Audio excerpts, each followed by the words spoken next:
You've been burned out for longer than you care to admit.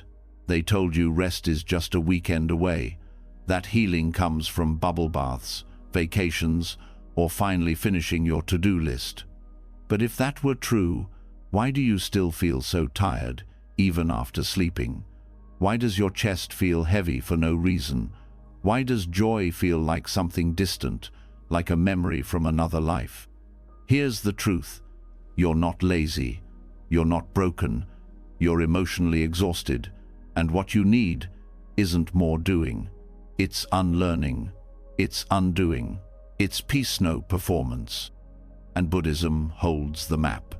For thousands of years, Buddhist wisdom has healed the tired, the restless, the overwhelmed, not with fake positivity, not with toxic hustle, but with truth, with stillness, with deep soul-level restoration.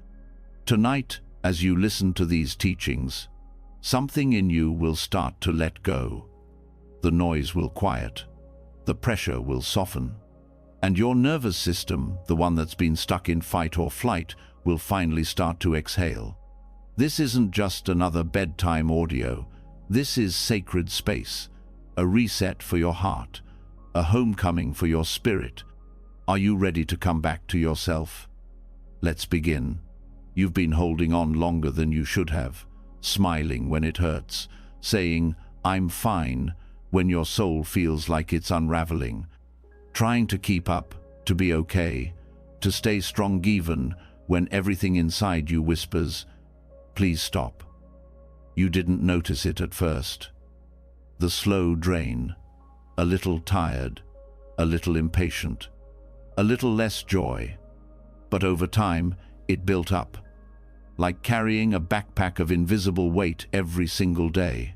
And now, even resting feels like effort. But what if the heaviness you feel isn't a flaw in you but a signal? What if burnout isn't just about doing too much, but about carrying what was never yours to hold in the first place? There's a reason Buddhist teachings begin with the mind. Because healing doesn't start with fixing the outside world. It begins by understanding what blocks your peace from within.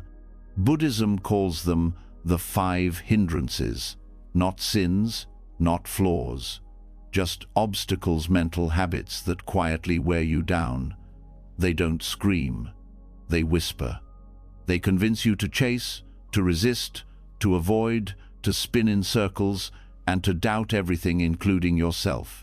And most people don't even notice them, but they're there, tugging at your energy, keeping your nervous system stuck in loops, making you feel like no amount of sleep, silence, or space is ever enough. The first one is sensual desire. It's not just about lust or pleasure, it's about craving. Craving for anything that promises escape.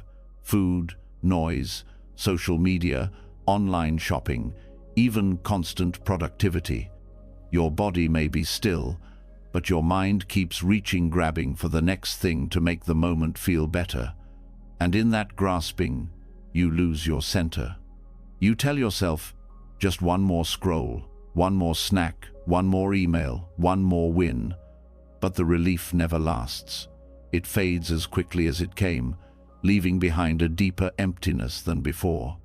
It's not the craving that's the problem, it's believing the craving will heal you. The Buddha never said desire is evil. He said it's unsatisfying, temporary highs, temporary comfort, but never true peace. Because peace doesn't come from getting more, it comes from needing less, from seeing that the urge to consume is often a distraction from something you don't want to feel. And when you meet the craving with mindfulness, when you pause and breathe instead of grabbing you, start to notice you are not your wanting, you are not your urges. And every time you choose stillness over escape, something in you starts to heal. Then comes ill will, that sharp tension that lives under your chest. It doesn't always look like anger.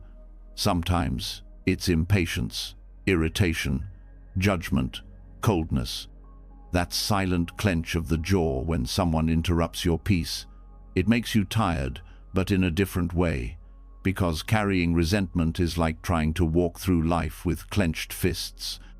You use up all your energy just holding on, and over time, it eats at you. Bitterness doesn't just live in the mind, it shows up in your body. Your shoulders tighten, your gut churns.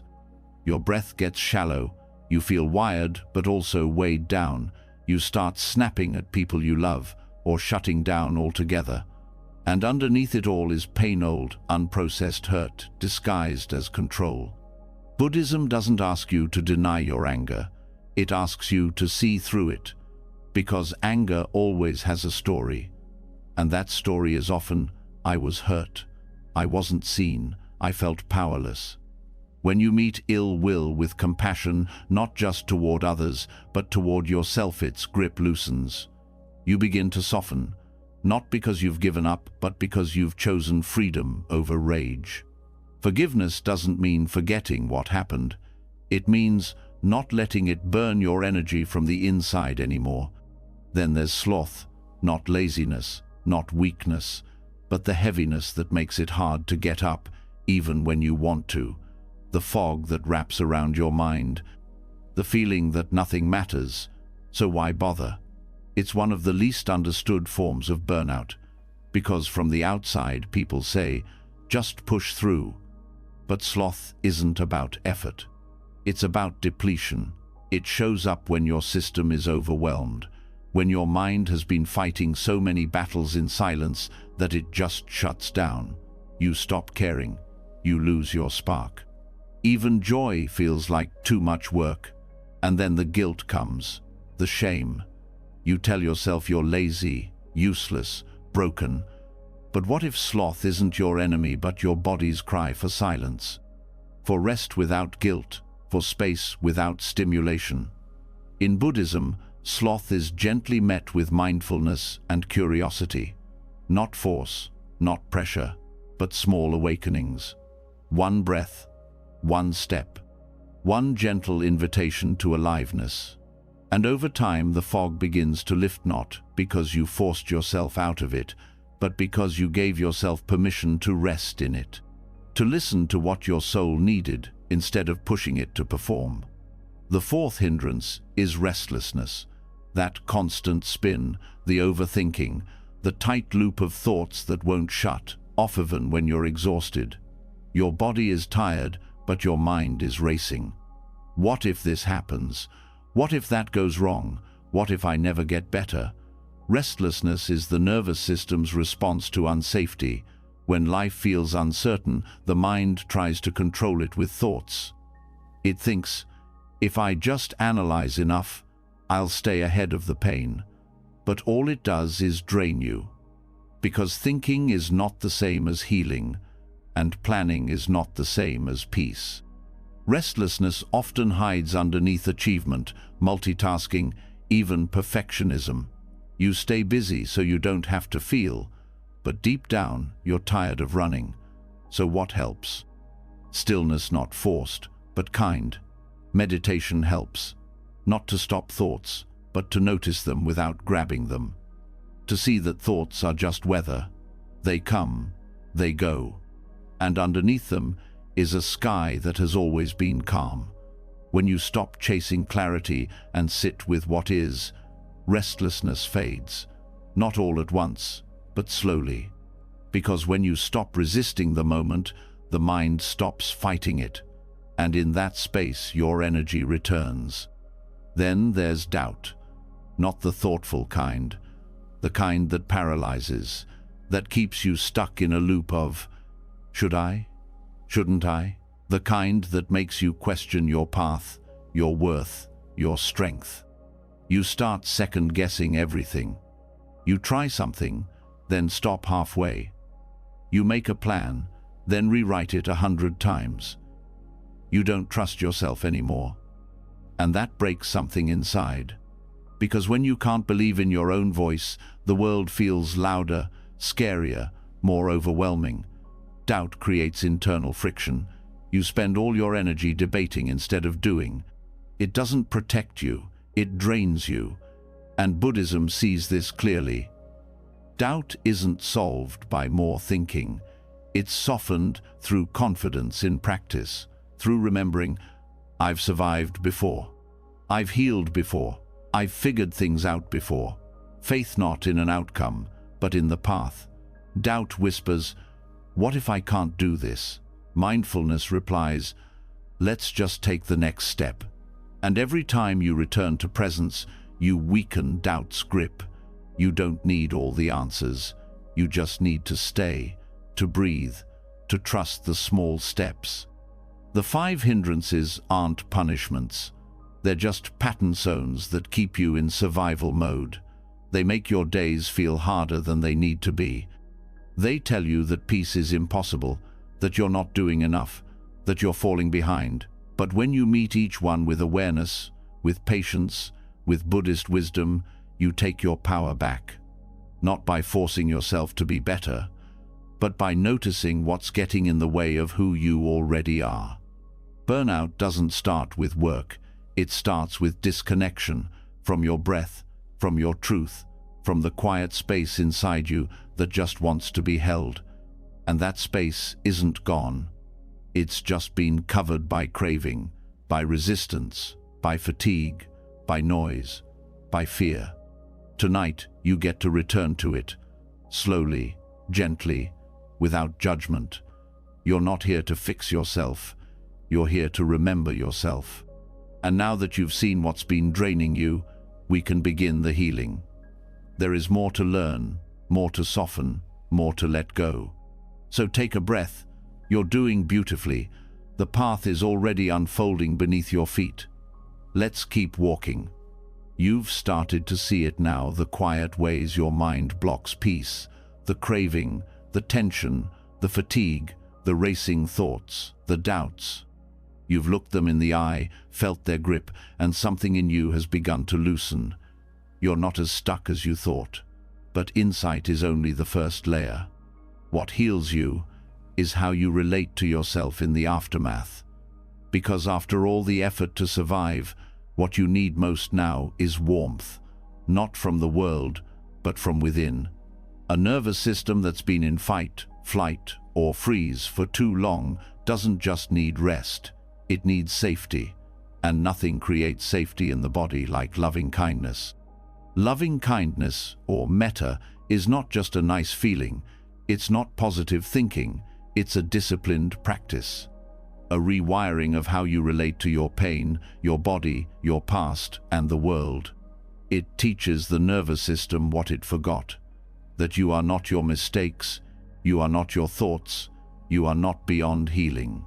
Emotional exhaustion, at its core, comes from fighting life, trying to be better, faster, stronger, calmer, more perfect.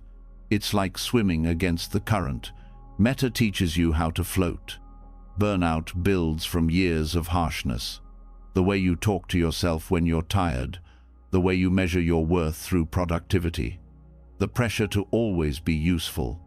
These aren't just thoughts, they are nervous system signals. They tell your body over and over, you are only safe if you're achieving. And so, rest feels unsafe. Stillness feels like failure. Self-care feels like guilt. Until you bring in metta. Metta changes the script. It starts with one phrase, repeated silently, may I be happy, may I be safe, may I be at ease. It sounds simple, even silly, but the body listens. Your heart listens, especially if you've never spoken to yourself with kindness before. At first, it may feel empty. Your mind might resist. You'll think, this is stupid, this won't work. That's expected.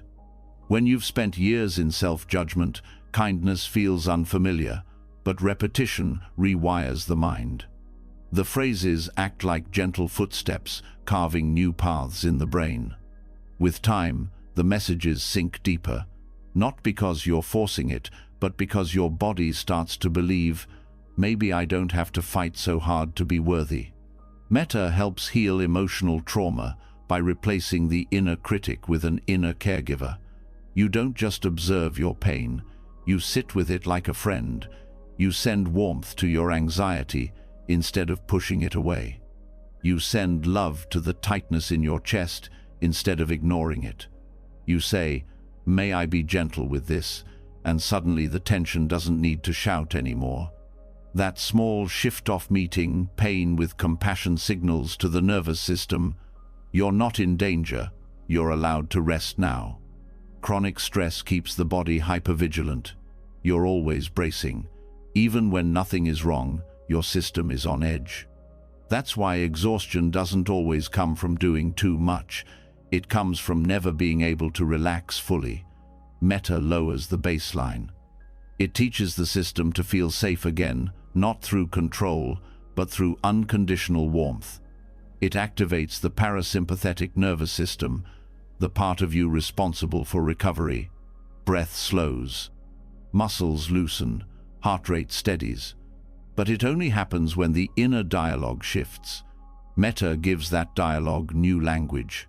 What makes metta different from other healing methods is that it doesn't require fixing. You don't have to be free from anxiety to deserve love. You don't have to be healed to send yourself peace. That's the power of unconditional kindness. It's not earned. It's offered, again and again, until the walls come down, until love feels less like a performance and more like a return. This practice doesn't just help when you're meditating.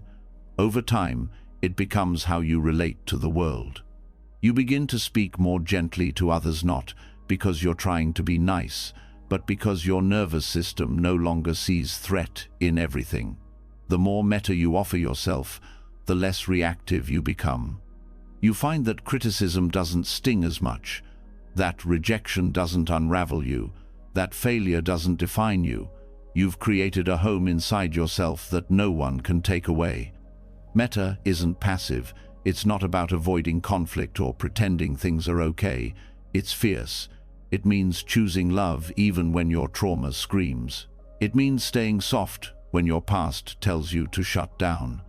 It means sitting with the part of you that's ashamed, not to fix it, but to be with it. And something powerful happens when pain is witnessed without judgment. It starts to let go. Practicing metta daily builds emotional resilience, because the more you return to kindness, the less power your triggers have. You start to notice the moment you begin spiraling, and instead of following the spiral, you pause, you breathe, you offer yourself a silent, "May I feel safe in this moment?" And often, that's enough to shift the course. The storm might still come, but you're no longer pulled under. That's the difference between surviving and healing. Metta also has a profound effect on stored emotion. Emotional burnout isn't just mental, it lives in the body. Muscles hold on to memories. The heart holds on to grief. Metta allows you to meet these stored emotions, not with fear, but with care. You scan your body, you notice where it aches, and you send that spot attention, breath, kindness. No analysis, no story, just presence. And as you keep showing up for these places, something begins to open. What was frozen starts to thaw. What was locked away begins to surface and leave. In clinical research, loving kindness meditation has been shown to increase serotonin, reduce cortisol, improve sleep, and even build empathy pathways in the brain.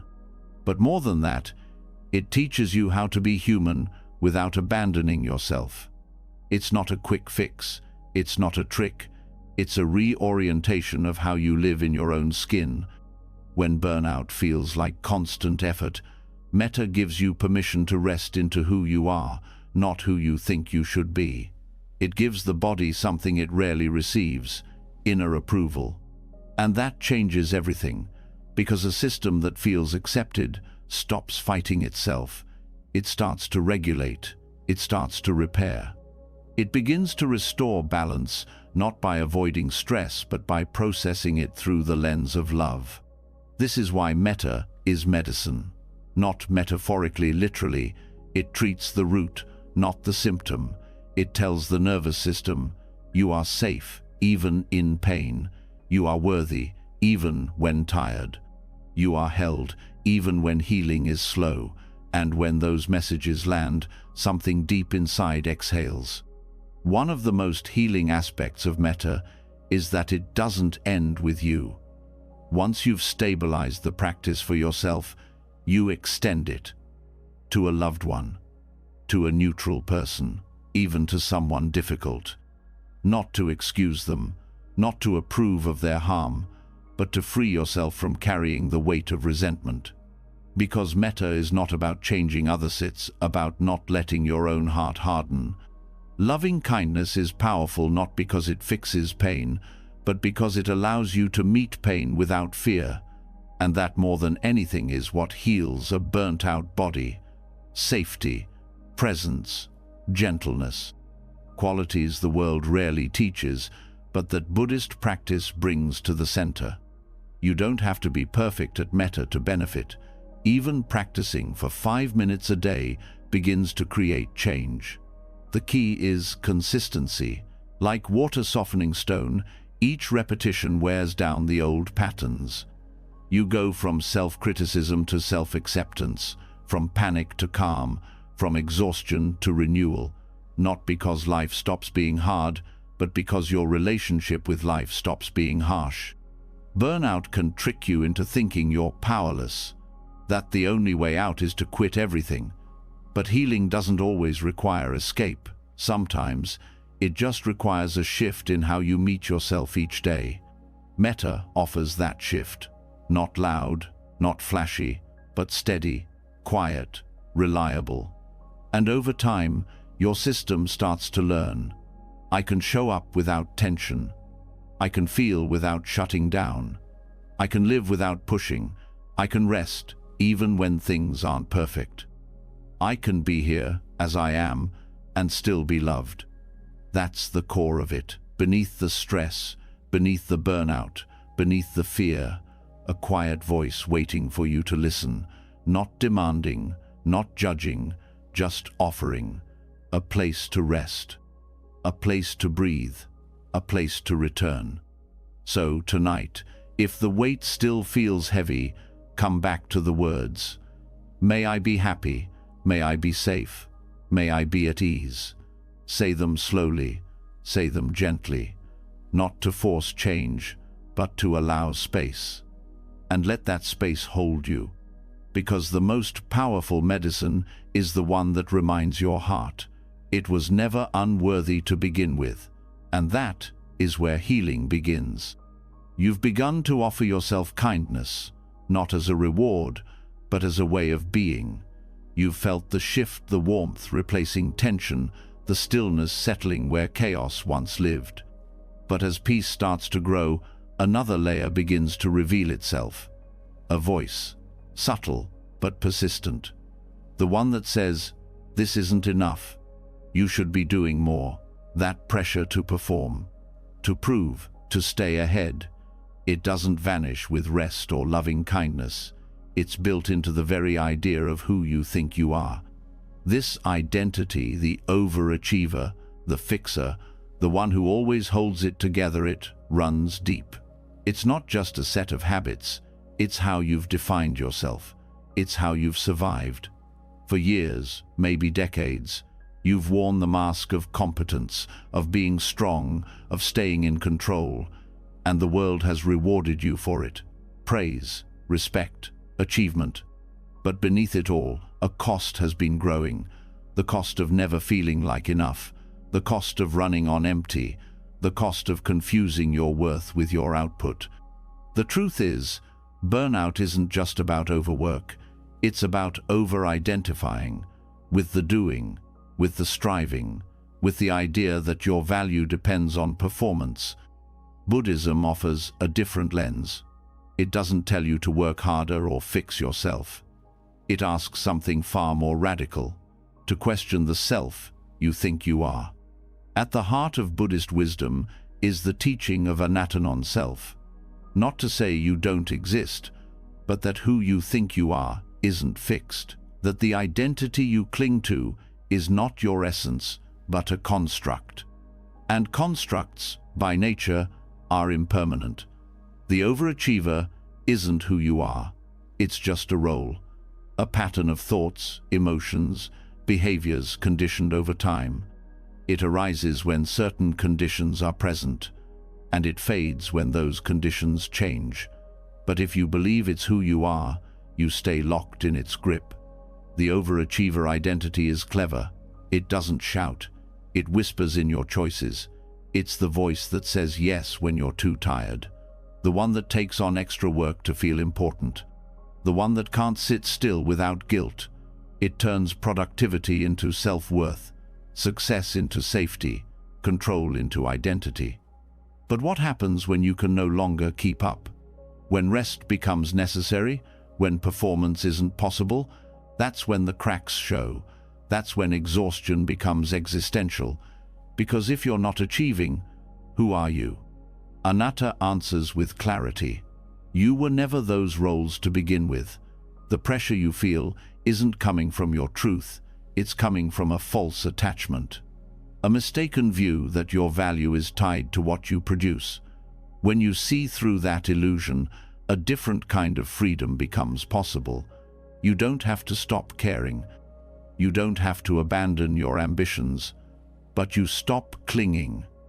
You stop letting your identity be defined by them. To experience anatta, you start by observing. Watch how your mind narrates your life. Notice how quickly it labels. I'm busy, I'm failing, I'm falling behind, I need to prove myself. Each thought reinforcing the story of the self.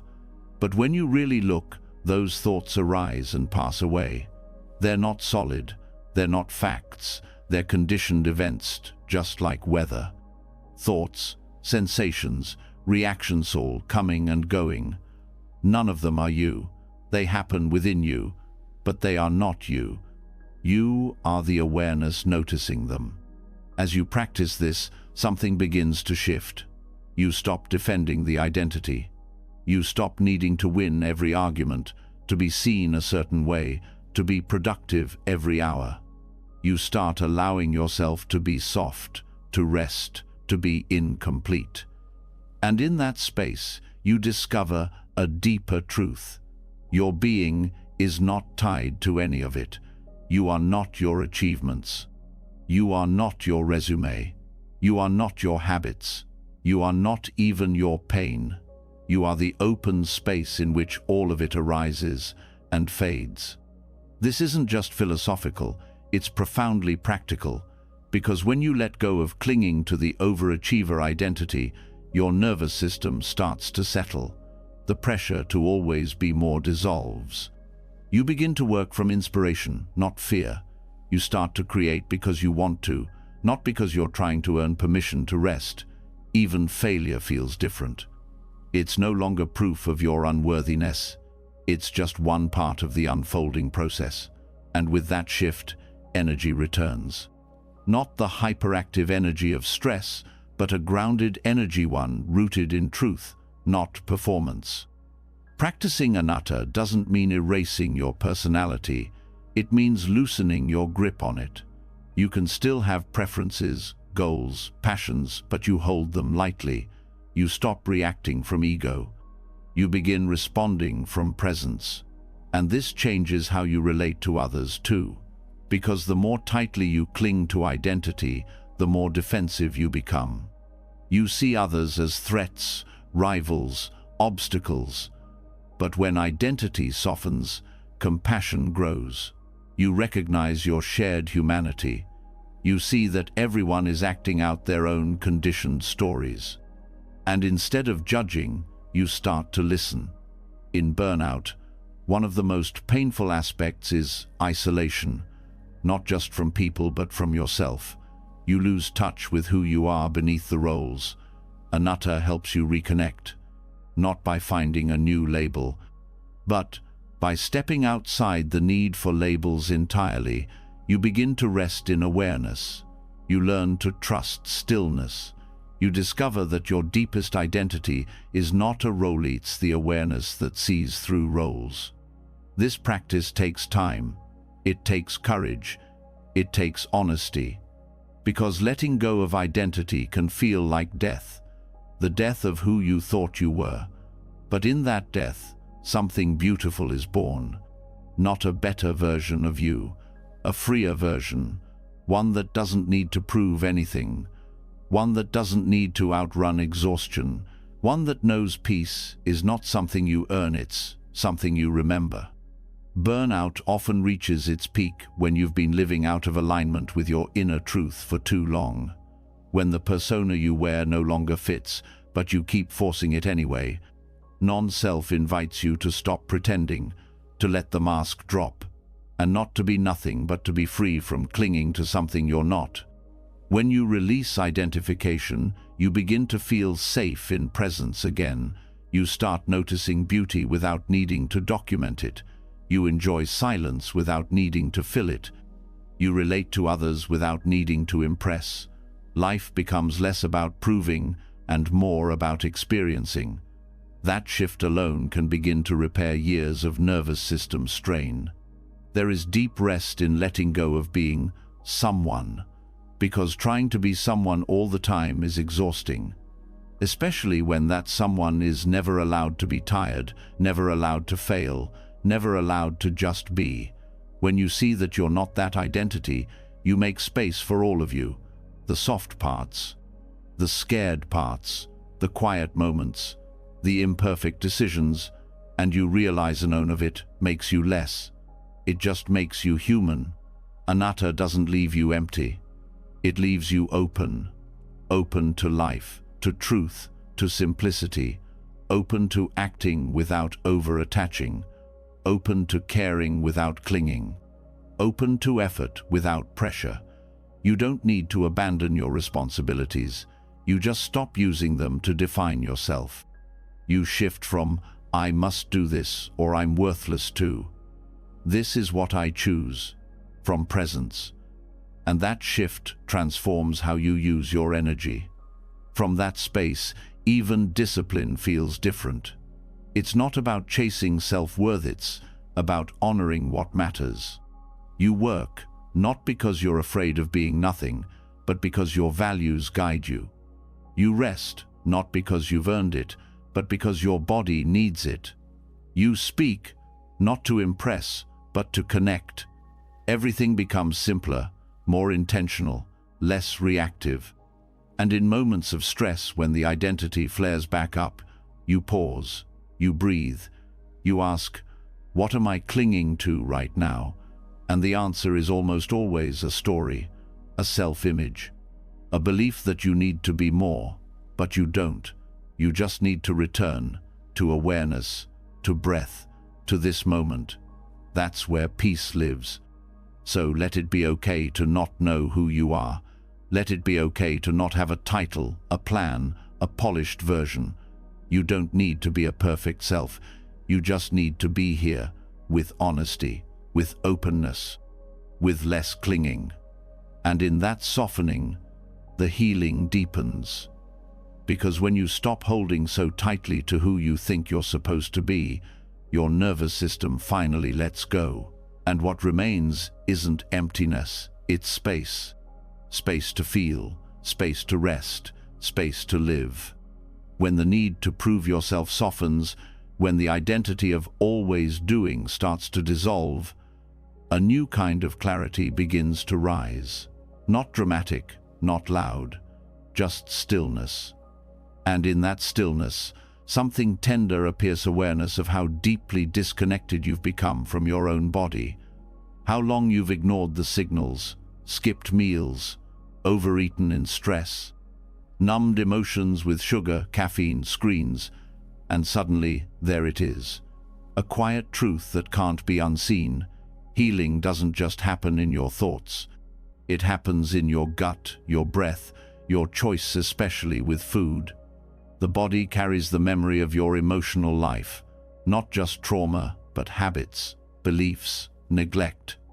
In Buddhist practice, mindfulness isn't limited to meditation cushions and spiritual texts. It's in how you walk, speak, eat. It's in the relationship you have with your daily rituals, especially the one thing you do several times a day, whether stressed, joyful, grieving, or numb. You eat. Mindful eating is not about diets. It's not about weight. It's not about restrictions or willpower. It's about returning to relationship. Food as presence. Food as care. Food as medicine for a nervous system that's been pushed too far for too long. When you're emotionally exhausted, digestion suffers. The body redirects energy towards survival. Your gut slows down. Inflammation increases. Cortisol, the stress hormone, rises. Blood sugar spikes and crashes. The more out of sync your emotions become, the more dysregulated your system gets. You may feel anxious after meals, bloated even when you eat light, fatigued no matter how healthy your food seems. But what if the issue isn't the food, but how you're relating to it? In Buddhism, mindfulness brings awareness to the entire process of nourishment. Not just what you eat, but how, when, and why. It teaches you to pause before reaching for the next bite. To notice the emotion behind the craving. To feel where hunger lives in the body. Is it in your stomach? Or is it tension in your chest? A void in your heart? A need to feel comfort? Food becomes not just sustenance, but a mirror. It reflects what you're running from, what you're avoiding, what you're craving emotionally but not expressing. This isn't meant to create guilt. It's meant to awaken choice. When you eat with presence, your body shifts out of fight or flight and into rest and digest. The parasympathetic nervous system turns on. Blood flows to your digestive organs. Nutrients are absorbed more efficiently. Inflammation decreases. Even your immune system strengthens. Mindful eating teaches the body, you are safe now. You can let go of the bracing. You can receive. The process begins with awareness, slowing down. Before eating, take a breath. Feel the weight of the food in your hands. Smell it. Notice your body's state. Are you rushing? Are you distracted? Are you eating out of routine or from true hunger? That one pause can shift your entire physiology. You stop the cycle of unconscious consumption and start a new pattern, being with your body, not against it. The way you chew matters. Chewing slowly signals the brain that digestion is happening. It allows saliva enzymes to begin the process gently. Rushing through meals, swallowing chunks of barely chewed food, burdens the gut and adds stress. Eating too quickly also short-circuits satisfaction. You don't give your body time to register fullness, so you eat more than you need, and afterward feel heavy emotionally and physically. Mindful eating also changes your relationship with taste. When you slow down, food becomes richer, more complex. You notice textures, layers, subtleties. Meals turn into meditations. Each bite becomes a moment of connection, and connection is what restores you when you're burned out. Not just connection to others, but connection to your own body, to your own care, to your own enoughness. In Buddhism, food is seen as sacred not because it's fancy, but because it's life. It sustains the body that allows awakening. Monastics eat in silence. They reflect on the origin of the meal, the people who grew it, cooked it, offered it. This cultivates gratitude, not forced gratitude, but grounded appreciation. You begin to see how many hands brought nourishment to your plate. You feel less alone, you feel supported by life, and when you're emotionally fragile, that recognition matters. It builds strength not through control, but through connection. Mindful eating is also about boundaries. Emotional exhaustion often shows up as collapsing into patterns you don't want, just to soothe discomfort. You might eat late at night, snack to avoid anxiety, drink coffee to push through fatigue. These aren't failures, they're signals. Signals that the deeper need is rest, regulation, comfort. When you meet those needs directly, you stop using food to fill what it cannot. Boundaries become easier. You start asking not, what can I eat, but what would nourish me right now? And sometimes, nourishment means stopping. Not because you're restricting, but because you're full, because you're listening. Stress-related inflammation doesn't only come from what you eat, it comes from how you feel while eating. Guilt, anxiety, shame, they are all inflammatory. They disrupt digestion. They create chemical cascades in your bloodstream. They make your body feel like it's under threat. Even healthy eating becomes unhealthy when it's driven by fear. Mindful eating is different. It's not about perfect choices. It's about a relaxed state. That relaxed state heals. You start to notice patterns. Maybe you crave sugar when you're overwhelmed. Maybe you skip meals when you're anxious. Maybe you graze all day to avoid stillness. These are not random. They are strategies your body has learned to cope. And mindfulness doesn't judge them. It studies them. It brings curiosity instead of shame. And curiosity creates space for change. Regulating adrenal overload begins with stabilizing blood sugar, calming the gut, reducing cortisol. All of these are directly influenced by how and when you eat. Irregular eating spikes stress hormones. Late-night meals disrupt sleep. Overconsumption of stimulants keeps your system in overdrive. But instead of forcing discipline, Buddhist practice brings compassionate structure. Regular mealtimes, balanced portions, gentle awareness, and most importantly, permission. Permission to eat, permission to rest, permission to slow down. Many people eat while scrolling, working, watching TV, or even walking. The body eats, but the mind doesn't register the experience. The nervous system doesn't receive the signal of nourishment. You stay hungry not just for food, but for presence. Mindful eating reunites those two. It tells your body, you are here, and this moment matters. This practice becomes even more important in emotional recovery. When your energy is low, your gut is sensitive. Foods that never used to affect you may now cause bloating, pain, fatigue. Mindfulness helps you observe not reactively, but gently. You begin to notice how different foods make you feel, not based on trends, but based on truth. You learn to trust your body's signals. And the more you trust, the less overwhelmed you feel. That trust is what rebuilds your inner safety. Because a body that's listened to begins to cooperate. It softens. It restores. In Buddhist tradition, the goal is not to suppress desire, but to transform relationship. Eating is no exception. You're not trying to eliminate craving. You're learning to sit with it, feel it, understand it. Sometimes the craving leads to food. Sometimes it leads to tears. Sometimes it leads to breath. Either way, you meet it with awareness. And that awareness is what untangles the old wiring of urgency, of guilt, of mindless habits. There's also healing in simplicity, in slowing down to prepare a meal, in choosing whole foods when possible, in giving thanks, in chewing slowly, in stopping when full. These are small acts, but together they create a rhythm. And rhythm restores nervous systems. It gives your body something predictable, grounded, reliable. And that, when everything else feels chaotic, is a gift beyond measure. You may notice that when you eat mindfully, your entire day shifts. You make better decisions, you speak more calmly, you feel more stable. That's because nourishment affects neurotransmitters, hormones, energy levels. It affects how you think, how you feel, how you connect.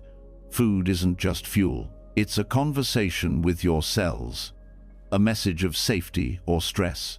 Mindfulness ensures that the message is healing. As this becomes a way of life, you stop fearing food. You stop using it to punish or reward. It stops being a war zone. It becomes sacred again. Not because of what's on the plate, but because of how you show up to it.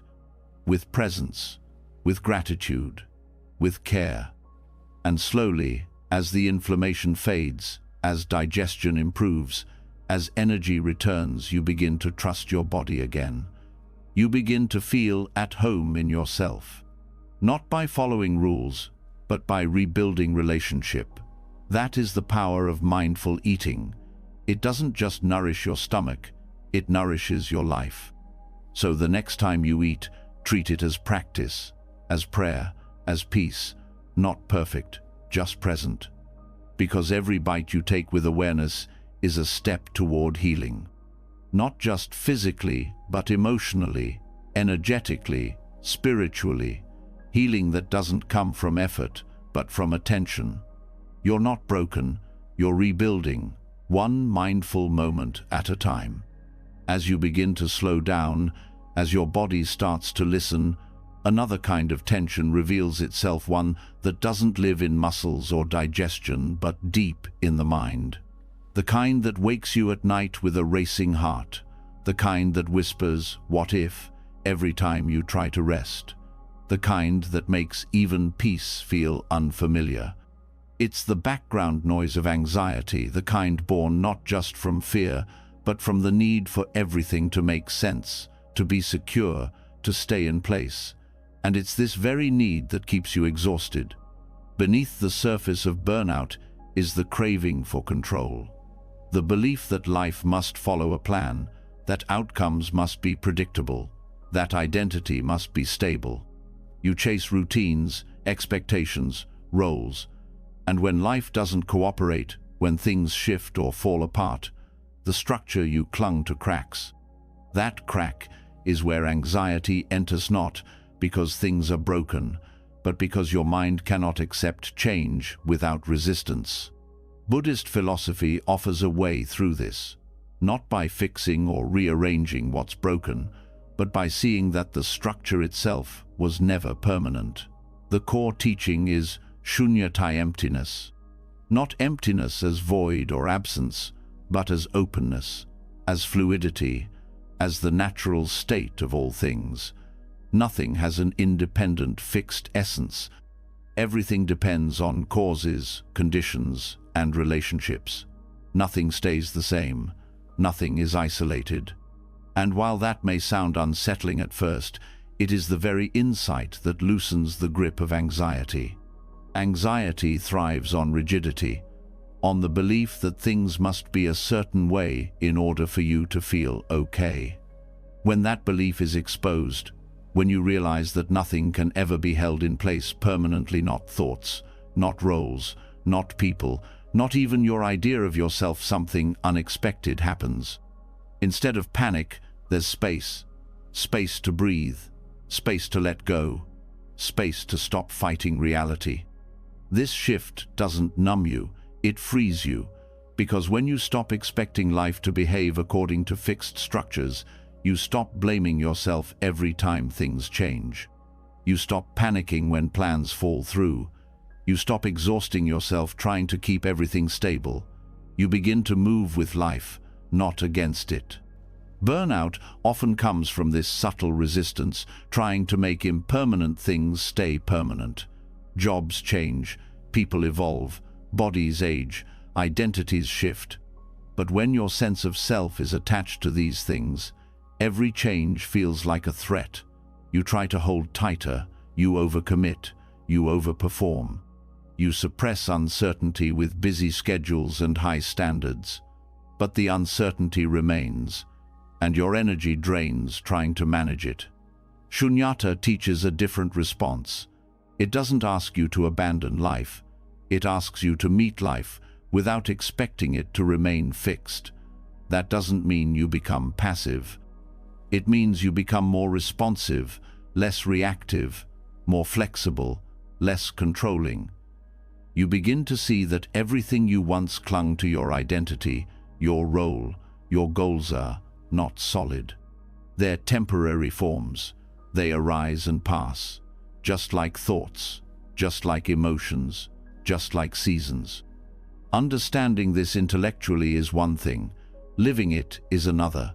It begins with awareness, with watching how your mind reacts when things shift. Do you tighten when plans change? Do you feel unsafe when something is unclear? Do you find yourself rehearsing the future to avoid discomfort? Each of these habits is built on the illusion of solidity. Shunyata breaks that illusion not to leave you lost, but to help you return to flow. Anxiety often comes from the mind treating thoughts as facts. But thoughts, like all phenomena, are empty. They have no inherent power. They pass through. They arise due to conditions and dissolve when those conditions fade. When you stop identifying with every thought, every belief, every fear, you give the mind room to rest. You stop defending an imagined version of yourself and start relating to what's here now. Shunyata also applies to emotions. Emotions are not enemies, they are movements. They surge and fade. No emotion stays. But when you cling to identity, I am anxious, I am broken, you freeze the emotion into something solid. And that solidity becomes heavy. You resist it, you suppress it, you judge it. But when you see the emotion as an empty event happening, passing, not defining, you respond with less fear. You say, "This is arising now, but it is not me. It will move." This insight dissolves shame. Shame tells you that your burnout is a personal failure, that your anxiety means something is wrong with you. But when you understand emptiness, you realize that your current state is just the result of countless conditions, not a permanent defect. You begin to treat yourself with more compassion, not as a broken version of some ideal, but as someone meeting changing conditions with awareness. This shift also changes how you relate to others. Often, interpersonal anxiety is rooted in expectations. You expect people to act a certain way, to meet certain needs, to never change. But people are also empty of fixed identity. They shift, evolve, contradict themselves. And when you stop expecting permanence in others, your relationships soften. You stop over-controlling. You stop over-apologizing. You allow people to be dynamic, and in doing so, you release the anxiety of having to manage their reactions. Even your stories about your past begin to loosen. You stop defining yourself by old wounds, old roles, old mistakes. You see that those experiences happened, but they are not you. They were conditioned moments. You can learn from them, hold them gently, and let them be part of a much bigger, unfolding truth. Not a single event can define a being that is constantly changing. This doesn't make life meaningless. It makes it sacred. Because when you stop seeking permanence, you start appreciating the moment. You savor a conversation because you know it won't happen again in the same way. You pause for breath because you no longer assume there will always be time later. You live with more awareness, not because of fear, but because of presence. In Buddhist meditation, emptiness isn't just a concept, it's an experience. As you sit and observe, thoughts become less personal, sensations become less reactive. You begin to experience spaciousness, not the absence of experience, but the absence of clinging. And that space is deeply restorative. It's the opposite of burnout. It's the place where energy is not wasted, defending, grasping, controlling. It's the place where being is enough. You may notice that as you practice this, your nervous system starts to uncoil. The constant need to fix everything fades. You become more comfortable with not knowing. You stop chasing certainty. And in that letting go, you reclaim your strength, not the brittle kind that resists, but the resilient kind that bends without breaking. Even in moments of stress, the insight of emptiness can ground you. You can pause and ask, what story am I clinging to? What fear am I treating as truth? What role am I defending? And as you examine those attachments, they start to dissolve. You're left not with confusion, but with openness. And in that openness, new choices arise. You're no longer reacting from old scripts. You're responding from awareness. Shunyata is not about disconnection. It's about seeing the interconnectedness of all things. You see that your burnout isn't isolated. It's woven from societal pressures, personal history, collective fear, biological rhythms. Nothing exists on its own. And that insight brings humility. It helps you forgive yourself. It helps you let go of blame. And it helps you begin again without the weight of who you think you're supposed to be. Burnout often feels like being stuck in a small, tight room with no exit. Emptiness reveals that the walls were never real. They were made of expectations, assumptions, identities. And when those dissolve, the space opens. You can breathe again. You can move again. You can live again. So let your grip soften. Let your definitions loosen. Let your story rest. The more you empty, the more you discover. Not nothingness, but freedom. Not absence, but peace. Not void, but clarity. There's nothing missing from you. There's just too much holding on. And now you're learning to let go, to rest in what's here, to meet each moment without armor. And in that meeting, something deeper awakens. Something that was never burned out, never anxious, never rigid. Something that's been waiting quiet, spacious, kind. Letting go has already started to reveal what doesn't need to be carried. You've seen how clinging to certainty, identity, and performance holds your anxiety in place. You've tasted what it's like to soften your grip and allow openness. But there's another layer quieter, older, deeper, one you rarely notice because it's always filled with notifications, with voices, with planning, with opinions. Even healing can become noisy.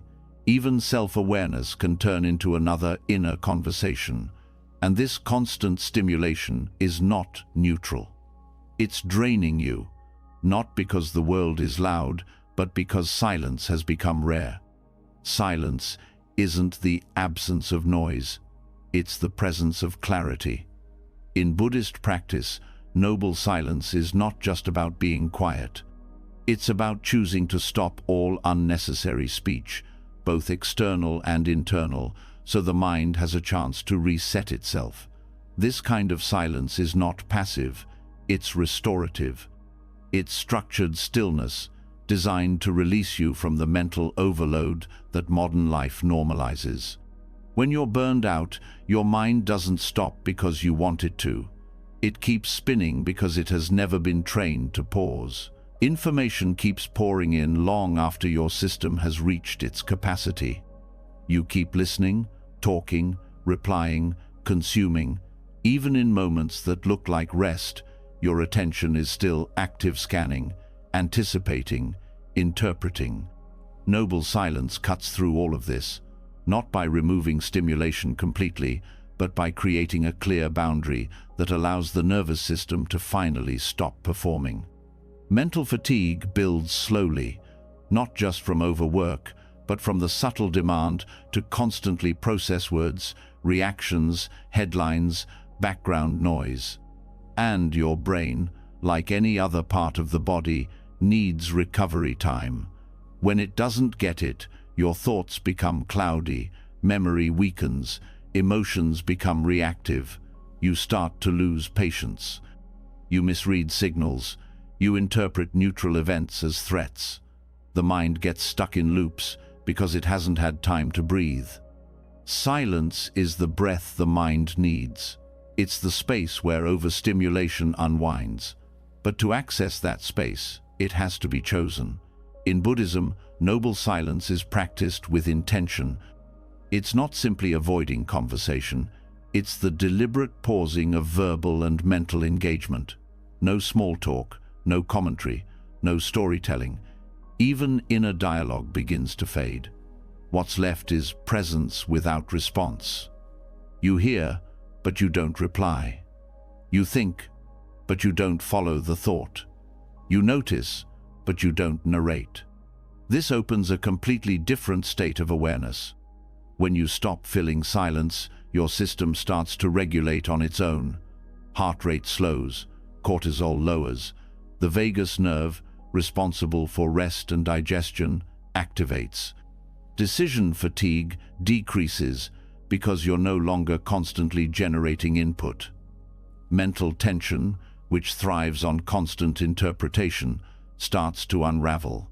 In this space, clarity returns not as something to reach for, but as something that was waiting beneath the noise. Structured silence is powerful because it removes the need to perform. You're no longer curating your words or managing responses. You're not adjusting your tone or crafting a reply in your head. This creates an immediate release of pressure. Your nervous system, which has been tracking the social environment for cues and threats, gets a break from scanning. You stop over-explaining. You stop reacting. You stop trying to be understood. And in that pause, you begin to understand yourself more clearly.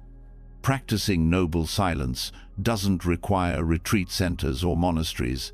It begins with small, intentional periods where you commit to no speech, no media, no engagement. It can be 1 hour, 1 meal, 1 morning. The key is that it's not just quiet, it's complete. No texting, no writing, no consuming content. It's not about isolation. It's about emptying the channels that constantly demand attention. As you practice, you'll notice discomfort. The silence may feel loud at first. Your mind might try to fill it with planning, reviewing, worrying. This is normal. It's the mind detoxing from overuse. Let the thoughts rise and pass without holding them. Don't try to suppress the noise. Just stop feeding it. Every time you return to the silence, the noise loses its grip. Every time you choose stillness, the fatigue starts to lift. Structured silence also helps regulate emotional intensity. When you're constantly reacting, there's no time to metabolize what you're feeling. Emotions pile up. Irritation masks sadness. Fatigue hides behind anxiety. Silence gives them space to be felt and released without explanation. You don't need to name every feeling. You just need to stop distracting yourself from them. The body knows how to process what's real when it's no longer overloaded. One of the most misunderstood aspects of silence is that it's boring. But that boredom is actually a gateway. Underneath boredom is your nervous system recalibrating to lower stimulation. What you interpret as emptiness is actually balance returning. You're not losing engagement, you're gaining depth. Your senses become sharper. You begin to hear subtle sounds. Feel your breath more fully. Notice the tension leaving your shoulders. Awareness deepens without effort. Noble silence also allows space between stimulus and response. This is essential for burnout recovery. Without space, you react on autopilot. You agree to things you can't handle. You speak without thinking. You scroll endlessly. But when silence becomes part of your rhythm, you create space to choose. That space gives you power. It helps you stop the spiral before it starts. It gives you the moment to pause before saying yes out of guilt or fear. It gives you the clarity to say no without apology. Silence builds trust in yourself. Because when you stop reaching for external input, you start hearing your own inner guidance again. You stop outsourcing clarity. You remember how to listen inward. This strengthens your intuition. You start to know when you're overwhelmed, when you're aligned, when you're pretending. That knowing isn't found in advice or noise, it's found in quiet. The practice also creates boundaries without confrontation. You don't need to argue your way into peace. You simply stop engaging where it drains you. Silence becomes your sanctuary, your protection. You don't need to explain your burnout to everyone. You don't need to justify your exhaustion. You step back, you close your mouth, you rest. And in that rest, healing happens. As your nervous system learns this rhythm, silence becomes less of a discipline and more of a refuge. You begin to look forward to it. It becomes a daily return, a moment to reconnect to what's real. You notice how much you speak without intention, how often you fill space because it feels awkward not to. And in noticing, you become more mindful with your words. You speak only when needed. You pause often. You allow space in conversation. This changes how you communicate. It creates less conflict, more clarity, more calm. In Buddhist monastic life, noble silence is not a punishment, it's protection. It protects the mind from distraction. It protects the speech from harm. It protects the energy from scattering. This protection becomes essential when you're healing from emotional exhaustion. You need time away from noise, time away from performance, time away from fixing. Just space. Just being. You can practice noble silence during mundane activities, eating, walking, sitting. The point isn't what you're doing, but how you're doing it, with presence, with stillness, without commentary. And as the silence deepens, you'll notice the difference between quiet and stillness. Quiet is the absence of noise. Stillness is the absence of resistance. Stillness is where you stop struggling to be somewhere else. You stop resisting the moment. You land. This landing doesn't need to feel profound. Sometimes it's just a single breath where you didn't rush. A moment where you didn't need to respond. A walk where you didn't think about anything. That's the medicine. It doesn't heal you through intensity. It heals you through spaciousness, through subtraction, through stopping. Structured silence doesn't solve all problems, but it gives the mind room to see them differently. Without panic, without urgency, you begin to notice patterns you couldn't see before. You recognize how often you give your attention to what drains you. You learn where your boundaries need reinforcement, and you make choices from alignment, not exhaustion. The more you practice, the more silence begins to move with you. You carry it into your life, into the moments of chaos, into the meetings, the commutes, the tension, not as a withdrawal, but as an anchor, a center, a quiet confidence that doesn't need to speak to know its truth. This kind of silence doesn't isolate you. It reconnects you to your body, to your clarity, to the part of you that's never been burned out, just buried. Beneath all the noise, beneath all the doing, there is a stillness that has never been touched by fatigue. Noble silence is the doorway back to that stillness. So, when the world feels loud again, when your thoughts race, when burnout starts to creep back, remember the silence, not as something you visit once, but as something you return to again and again. A reset, a refuge, a rhythm. Let the world be loud, let your thoughts be wild. You don't have to chase them. You have silence now. You have space. Silence creates space. Space reveals patterns. And when those patterns become visible, the question naturally follows, where did all this begin? The exhaustion, the constant effort, the drive to keep going, even when the body says, stop. You can trace it back through schedules, habits, responsibilities, but deeper than that, it lives in the choices repeated over time, not always conscious, not always recent, but woven into your rhythm like a thread that never breaks. The body holds the tension, the mind holds the story, and underneath both is something even older, karma. Karma means action, not just physical actions, but the energy behind them, the intentions, the tendencies, the inner push that becomes outer behavior. Karma isn't punishment, it's pattern. When an action is repeated with strong intention, it leaves a groove. That groove becomes your default reaction. Give too much? Numb your needs? Avoid boundaries? These aren't random behaviors. They're karmic, groove-shaped by repetition, reinforced by habit, often invisible until you stop. Burnout doesn't appear overnight. It's built over time through energetic imbalance. Giving when you're empty, saying yes when you mean no, silencing your own needs because others seem more important. It feels noble, at first selfless, generous. But generosity without wisdom leads to depletion. In Buddhism, wise action is not just about doing good, it's about sustainability. If your kindness leads to collapse, it's not aligned karma, It's karmic debt. Energetic debt forms when your actions cost more than your system can afford, like withdrawing from a bank account with no deposits. Every time you override your body's signals to meet someone else's expectations, you take out another loan. Every time you betray your boundaries to avoid guilt, you go deeper into deficit. And even though the world may praise you for your selflessness, your body keeps the balance sheet, one that eventually shows up as fatigue, resentment, illness, or emotional shutdown. This cycle is not always conscious.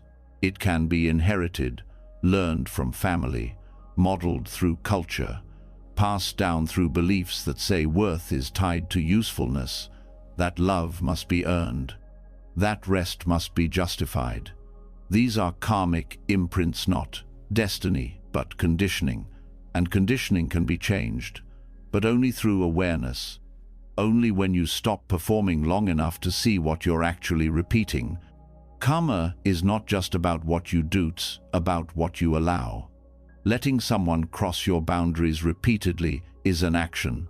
Ignoring your intuition is an action. Staying silent when your truth wants to be spoken is an action, and each one carries energy, not moral judgment, but momentum.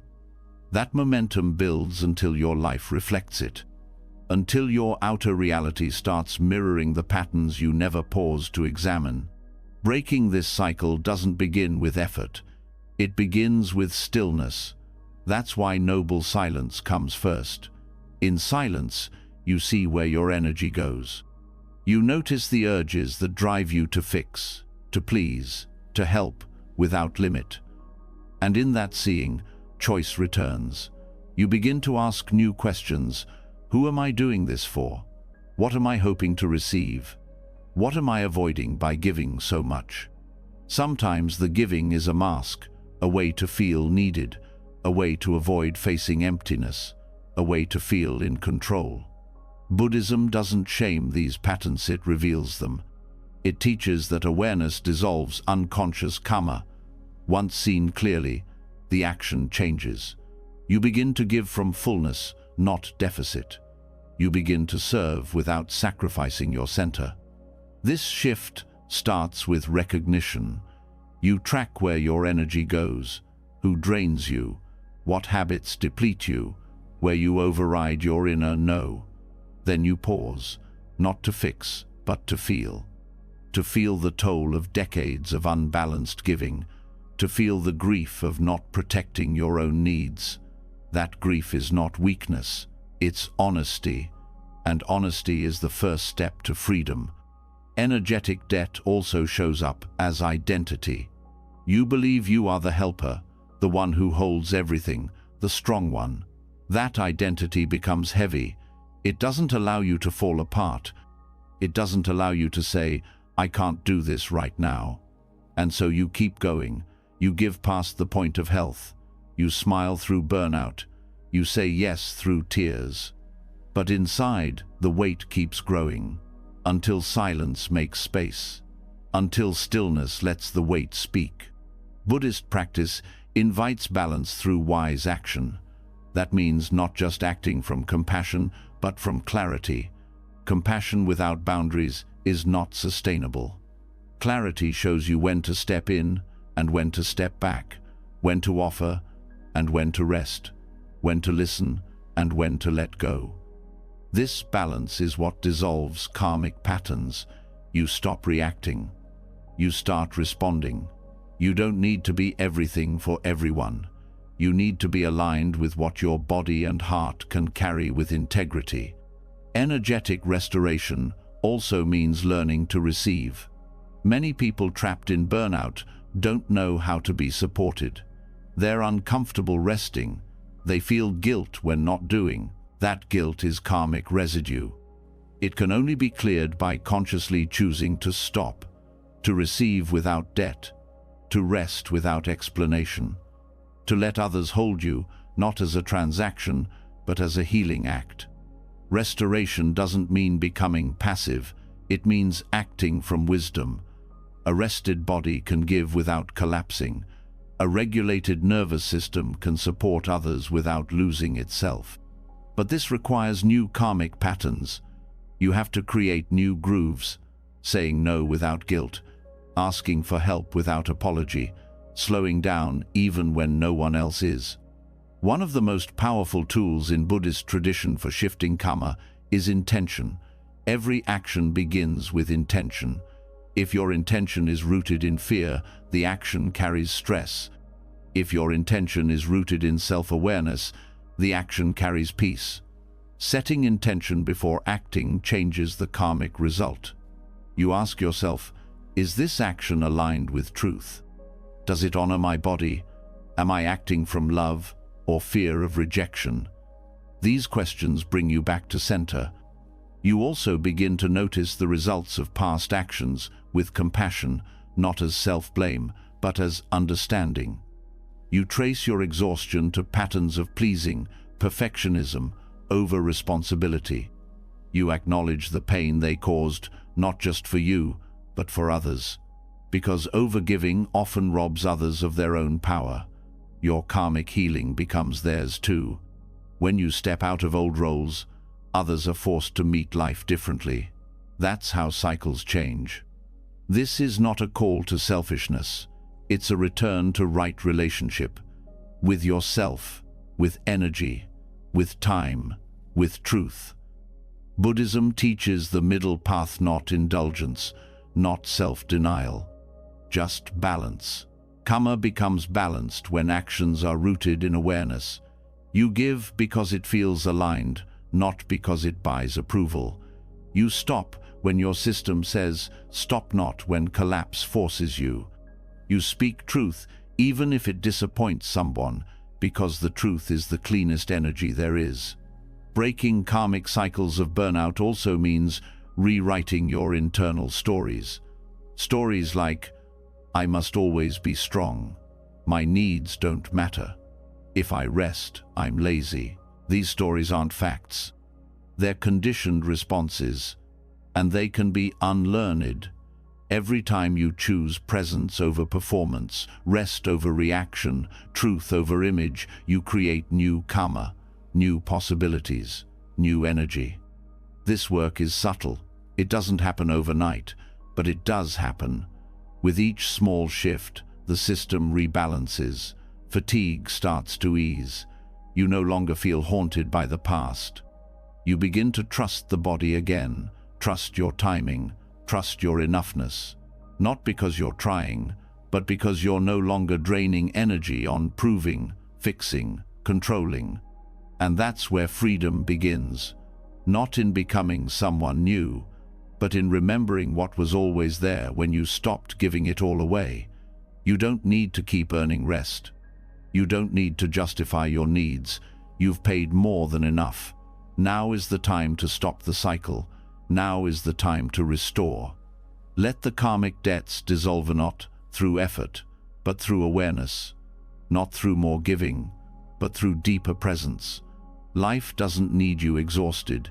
It needs you clear, whole, honest, alive. Awareness is now unfolding where effort used to live. You're learning that burnout isn't just about doing too much. It's about how and why you give your energy in the first place. When karmic patterns of over-responsibility are exposed and released, something quieter emerges. But even in that stillness, there's another layer that pulls and pushes with every outcome, every emotion, every reaction. It's not just the doing that drains you, it's the emotional ride underneath it. The constant swinging between wanting and fearing. And this is where the 8 worldly winds take hold. In Buddhist teaching, the 8 worldly winds are the shifting forces that influence nearly every choice, reaction, and emotional state. Gain and loss, praise and blame, fame and disrepute, pleasure and pain.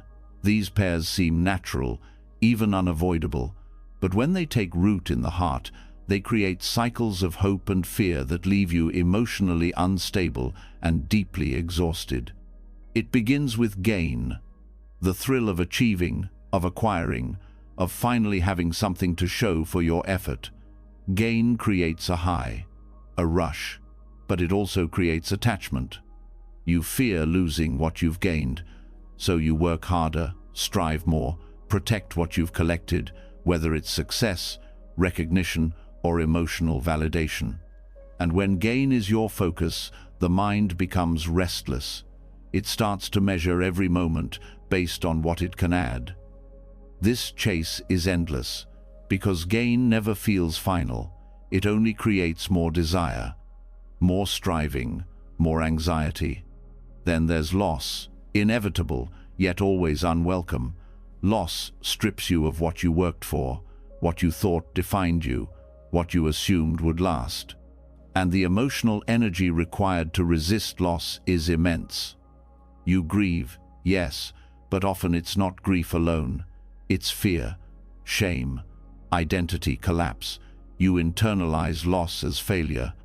You take on guilt that was never yours, and instead of letting go, you hold tighter to whatever is left. This tension eats your energy from the inside out. You become exhausted not just by what you lost, but by the need to hold on. Praise seems harmless. It lifts you up, confirms your effort, validates your value. But the danger of praise is how easily it becomes addictive. You begin to crave it. You align your choices with what will keep the approval coming. You measure your worth by the reaction of others. Praise can trap you in roles that no longer serve you, because stepping out of them might mean losing the applause. And when that happens, you begin to live for others' comfort, not your own truth. Emotional exhaustion builds in this performance, slowly, steadily, until even praise starts to feel hollow. Blame, on the other hand, cuts deep. It turns quickly into self-judgment. You internalize every criticism, even the unfair ones. You overanalyze, over-apologize, over-correct. You try to prove you're not what they said you were. This leads to emotional overwork, the kind that comes from constantly trying to redeem yourself. And the irony is, the more you carry the burden of blame, the more reactive you become. Your energy gets spent on defending, explaining, fixing. Instead of letting others hold their projections, you take them on. And with each act of self-protection, the fatigue grows. Fame doesn't just mean public recognition. It's the desire to be seen, admired, chosen. In small ways or big ones, you seek to be important, to matter, to be noticed. And again, the pursuit itself isn't wrong, but when it becomes a source of identity, your energy gets tied to the spotlight. You become anxious about being forgotten. You say yes to things that burn you out just to stay relevant. You start living as a version of yourself that's more palatable, more impressive, and deep down, you begin to feel fake. The effort to maintain the image becomes unsustainable. Then comes disrepute, the fear of rejection, of not being enough, of being misunderstood, disliked, dismissed. You react to it by shrinking or by performing even harder. You over-explain to avoid being misjudged. You stay silent to avoid disapproval. You begin to distrust your own voice. And when disrepute lands, even unintentionally, it feels like an earthquake. Your emotional foundation shakes because your sense of worth was too dependent on being liked. The fear of disrepute locks you in constant self-monitoring, draining your peace moment by moment. Pleasure pulls like a magnet, a moment of ease, a sense of reward. But it can also become a trap when your nervous system starts depending on it to feel okay. You push yourself harder, telling yourself the next break, the next indulgence will make it all worth it. But when pleasure is used as a bandage, it never satisfies. You become restless between hits of comfort. You crave more, yet feel less. The body feels good temporarily, but the burnout remains. Because pleasure cannot repair what presence has abandoned, and pain the one you work hardest to avoid. Physical, emotional, mental discomfort. You numb it, resist it, judge it, but pain grows when denied. It spreads through tension, through exhaustion, through quiet resentment. When your life becomes shaped around avoiding pain, you lose access to freedom. Your decisions shrink, your options narrow. You settle, you endure, and even when the pain is gone, your body keeps bracing for it. That constant guarding is what creates a baseline of chronic stress. It's not the pain itself, it's the war against it. The 8 worldly winds aren't wrong. They are part of being human. But when they control you, when your emotional balance depends on chasing the positive and avoiding the negative, they become the roots of exhaustion. Your nervous system becomes trapped in a loop of reactivity.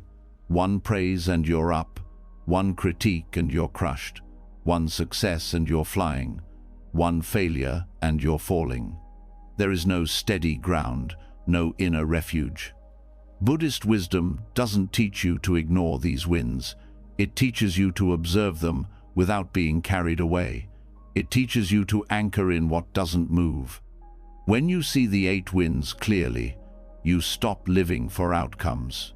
You stop tying your energy to how things go. You act from presence, not pressure.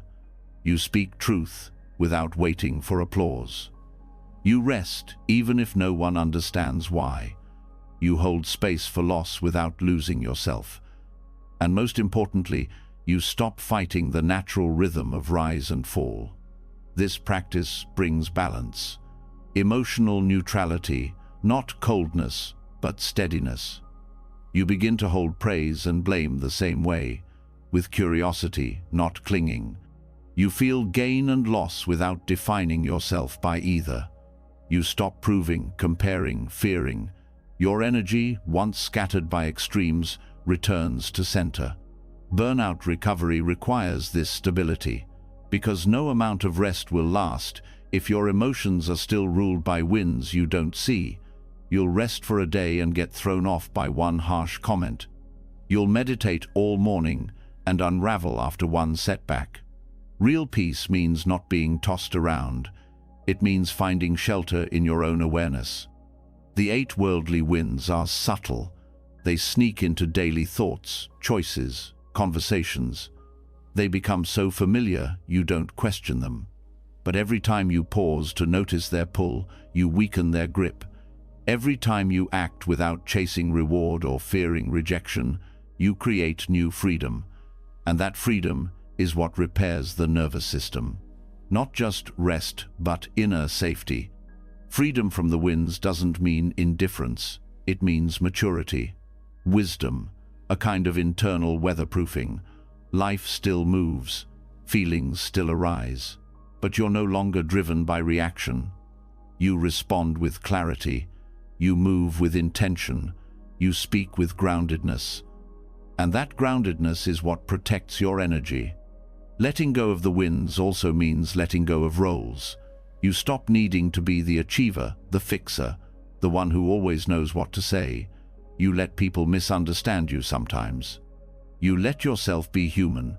You trust that what matters most can't be taken by gain or loss, by fame or failure. It lives deeper than that, in presence, in wisdom, in stillness. So when you feel yourself riding the highs or crashing in the lows, pause, breathe, ask, am I being moved by a wind? And if the answer is yes, that's not a failure, it's a chance to return, to center, to clarity. You don't have to fix it, you just have to see it. Because once seen, the winds start to settle, the mind stops chasing, the body stops bracing, and the exhaustion begins to lift, not because the world has changed, but because you have. When the winds stop tossing you around, something strange happens. Stillness doesn't feel empty, it feels like truth. You see how much of your exhaustion came not from the actual tasks, but from being pulled in every direction emotionally, from trying to manage outcomes, impress others, protect identity. And underneath all of that, a life packed full of roles, obligations, distractions, commitments, choices, goals, full, yet somehow never fulfilling. The noise outside mirrors the noise inside. And now comes the most unexpected teaching of all. The path to peace might not be in adding more healing, more tools, more effort, but in letting go. Not slightly, radically. In Buddhism, this is called nekkhamma renunciation, often misunderstood as deprivation or rejection of the world. It's actually the art of releasing what no longer serves your clarity, not to punish yourself, not to prove anything, but to breathe again, to recover the energy that has been scattered across 1,000 unnecessary tasks, distractions, identities, and ambitions. Burnout thrives in complexity. When everything feels urgent, when your to-do list never ends, when your attention is split between 6 screens and 10 expectations, when your home, your phone, your calendar, your inner dialogue, everything is full, you tell yourself you need to keep up. That slowing down would mean missing out, falling behind, being forgotten. But underneath all of it is a truth your nervous system already knows. This pace is not sustainable. Radical simplification doesn't begin with cleaning out your closet or deleting apps. It begins with a deeper question: what am I holding onto that costs more than it gives? That question cuts through every area of your life: people, projects, habits, thoughts. The act of renunciation is not random, it's wise. It's seeing clearly where energy is leaking, where complexity has turned into suffering, and then letting it go, not in resentment, but in relief. In a hustle culture, this teaching is hard to digest. You're praised for being busy, valued for being productive, encouraged to optimize every moment. Rest becomes another item to schedule. Simplicity gets framed as laziness. And so you keep reaching for more knowledge, more upgrades, more achievements. But none of it lands, because peace can't exist where there is no space. Nekkhamma is not about having less just to say you did. It's about needing less because your joy is no longer dependent on having more. It means stepping off the treadmill entirely, not to collapse, but to finally move on your own terms. It's a return to enough, to being full with what's already here. And when that happens, your system begins to rest, not because you scheduled rest, but because you stopped overloading it. One of the first areas to simplify is your digital world. Hours spent checking, replying, comparing, consuming. Every notification steals a little attention. Every feed scroll stirs emotional energy. These small fragments add up. They interrupt your focus. They stimulate without satisfying. They leave your mind buzzing long after you've put the phone down. Renunciation here doesn't mean deleting everything. It means deciding what input actually nourishes me and letting go of the rest. Mental clutter is harder to see, but just as draining. You carry old conversations in your head, unfinished worries, imaginary arguments, self-judgments on loop. These inner dialogues keep your system engaged even when your body is resting. Letting go here means noticing what loops are active and gently choosing to put them down. You can think about it later, or not at all. You don't have to finish every thought. Silence is not a failure, it's a reset. Physical clutter plays a role too, not because minimalism is a goal in itself, but because your environment reflects your mind. A space full of things you don't use creates friction, visual noise, micro-decisions. A simplified space signals safety. It tells your brain, nothing to manage here. It allows your senses to rest. It becomes easier to breathe. Social simplification is one of the most powerful forms of renunciation. There are conversations you keep having out of habit, people you stay connected to out of guilt, roles you maintain out of fear. But every interaction costs energy. When you're burned out, energy is a sacred resource. Simplifying your social world means telling the truth. You're allowed to have boundaries. You're allowed to take space. You're allowed to step away without apology. The people who matter will understand. The rest were never aligned. Even your spiritual or healing journey can become overloaded. More books, more methods, more pressure to fix. But healing doesn't need to be a full-time job. When you trust the simplicity of awareness, of silence, of presence, you stop chasing the next solution. You rest in what's already working. You stop trying to reach enlightenment by over-efforting. You return to the breath, the moment, the space between thoughts. That's enough. Saying no is a form of renunciation. So is stopping. So is resting without productivity. These are radical acts in a culture that trains you to earn your worth through exhaustion. But each time you say no to something you don't need, you say yes to something deeper, your nervous system, your clarity, your peace. Letting go also means surrendering the image of who you thought you had to be. Maybe you've outgrown certain goals, but you still chase them because they're tied to your identity. Maybe the job, the project, the routine that once made sense now feels heavy, but you keep doing it because it's what people expect. Burnout feeds on that dissonance. Renunciation invites honesty. You ask, is this aligned with who I am now? And if it's not, you give yourself permission to release it. Joy is a surprising side effect of renunciation, because when you stop being pulled in 100 directions, you get to feel what's actually here. A breeze, a conversation, a moment of laughter. You don't need a perfect life to feel good. You just need space to feel it all. And the more space you make, the more joy finds you not in grand gestures, but in small, real moments that were always there, hidden under the clutter. This practice also strengthens resilience. Because you're no longer distracted, no longer chasing the next fix. When life shifts as it always does, you don't collapse. You've simplified to what's essential. You're not holding more than you need. You can adapt. You can breathe. You're not attached to excess, so you don't fall apart when it's gone.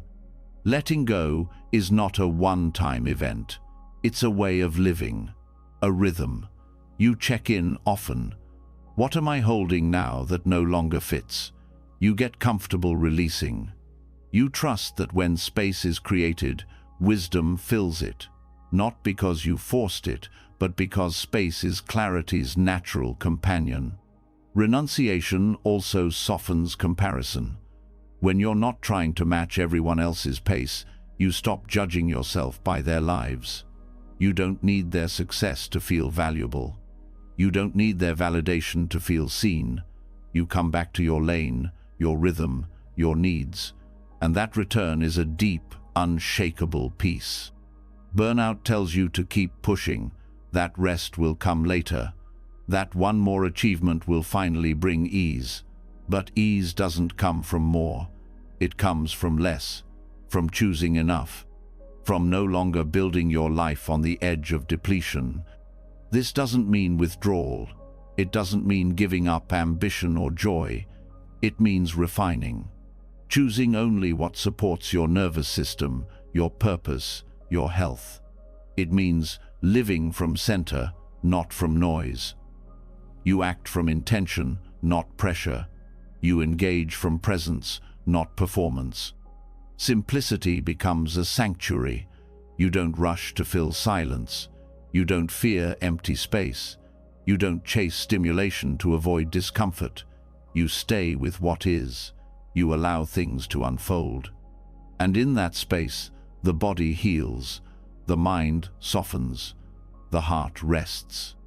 You begin to notice that the more you release, the more aligned your life becomes. The right people stay, the meaningful tasks remain, the real priorities rise. Everything else fades not because you forced it, but because you made room for what matters. This is the heart of Nekama, letting go not to lose, but to return, to clarity, to enoughness, to energy that no longer leaks but flows. This is not escape, this is not avoidance. This is wisdom in action. This is how burnout ends, not with one more breakthrough, but with one honest breath and a willingness to live more lightly. Letting go begins to reshape everything. You've started releasing what doesn't serve your roles, habits, noise, even parts of yourself you once thought were essential. The pressure to keep up has started to quiet. Space has returned. But there's one attachment that's harder to see and even harder to loosen. It's not just what you do, it's who you think you are because of what you do. That hidden bond between identity and effort, between self and output. Even when your calendar is empty, the urge to prove your value still lingers. And that's where burnout hides next, not in the task list, but in the illusion of self. In Buddhist teaching, this illusion is understood through the 5 aggregates: form, sensation, perception, mental formations, and consciousness. Together, these are called skandhas. They are not things, but processes, layers of experience that give rise to the feeling of I. And it's this sense of a fixed, solid self that keeps you tangled in cycles of stress, striving, and exhaustion. You mistake what arises in experience for who you are. You identify with the contents of your mind, your body, your reactions. And in doing so, you take everything personally, defend things that don't need defending, and carry responsibilities that don't belong to you. The first aggregate is form, your physical body, the material world, everything seen, touched, and held. You begin here because it's the most obvious. You mistake the body for the self. You measure your worth by how much your body can produce. You push it past its limits to meet demands. When the body gets tired, you don't listen. You push harder. You see pain as weakness, rest as guilt, appearance as value. And slowly, you start treating your body not as a home, but as a tool. Burnout thrives in this disconnection. It turns your body into a machine and your needs into interruptions. But form is not you. It is a condition, a process, changing every day. It doesn't belong to you. You borrow it for this life. You can care for it, nurture it, but it cannot define you. When you stop identifying with the body as your worth, you start caring for it from love, not control. You begin to listen, to honor its signals, to let it rest without earning that rest. And that shift is healing. The second aggregate is sensation. The feeling tone that arises with every experience, pleasant, unpleasant, or neutral. You touch something warm. You feel comfort. You hear sharp words. You feel tension. Sensations come quickly and shape your reactions. Without awareness, you start chasing pleasant sensations and resisting unpleasant ones. This becomes a trap. You eat to feel better, scroll to avoid boredom, work to escape discomfort. You end up reacting to the feeling instead of responding to the moment. Burnout deepens when sensations go unnoticed. You keep overriding discomfort for the sake of performance. You stay in situations that feel wrong because you ignore the subtle signals in your gut, your chest, your breath. Mindfulness of sensation allows you to pause, to notice when your system says no, to stop before collapse. When you see that sensations are just passing experiences, not facts, not commands, you stop living on autopilot. You choose more wisely. You rest when needed. You don't chase or avoid. You allow. The third aggregate is perception, the mind's labeling process. It takes in sensory input and names. This is good, this is bad, this is safe, this is dangerous. Perception creates categories. It tells stories. It forms the background of judgment. When you see someone frown, you may perceive disapproval. When you miss a deadline, you may perceive failure. These labels become automatic. They shape how you respond. But perception is not truth. It is conditioned by your past, by memory, by bias. It filters reality but it is not reality. In burnout, perception becomes distorted. You begin to interpret neutral situations as threats. You see requests as demands. You hear feedback as criticism. These mental shortcuts are not malicious, they are learned responses, but they use energy. They feed anxiety. They keep your nervous system on alert. When you recognize perception as just one layer knot, as the final word, you create space. Space to ask, is this really what's happening? Or is this what my mind is saying? That space brings calm. It stops the spiral. It restores clarity. The fourth aggregate is mental formations. These are the patterns, thoughts, emotions, impulses that shape your choices. Formations include beliefs, habits, drives, moods. They are not random. They're shaped by past experiences, cultural messages, personal conditioning. You might carry a mental formation that says, I must always be productive, or I'm not allowed to fail. These unspoken programs influence your reactions to stress. They create the inner pressure that pushes you to overextend. Burnout often comes from unconscious mental formations, from believing that worth must be earned, that rest is weakness, that helping others means ignoring yourself. You don't question these thoughts because they feel like truth. But when you start observing them, really seeing them, you realize they are just patterns, not facts, not you. And when you name them, you loosen their grip. You say, there's the thought again, the one that says I have to fix everything. And then you breathe. You don't follow. You don't resist. You just see. That seeing changes everything. The fifth aggregate is consciousness. The bare awareness that experiences everything else, not thoughts or emotions, but the knowing of them. This is the most subtle layer. Consciousness is not a self. It is not separate. It is the light by which all other aggregates are known. But when you mistake consciousness for identity, you cling to experience. You think, I am my awareness.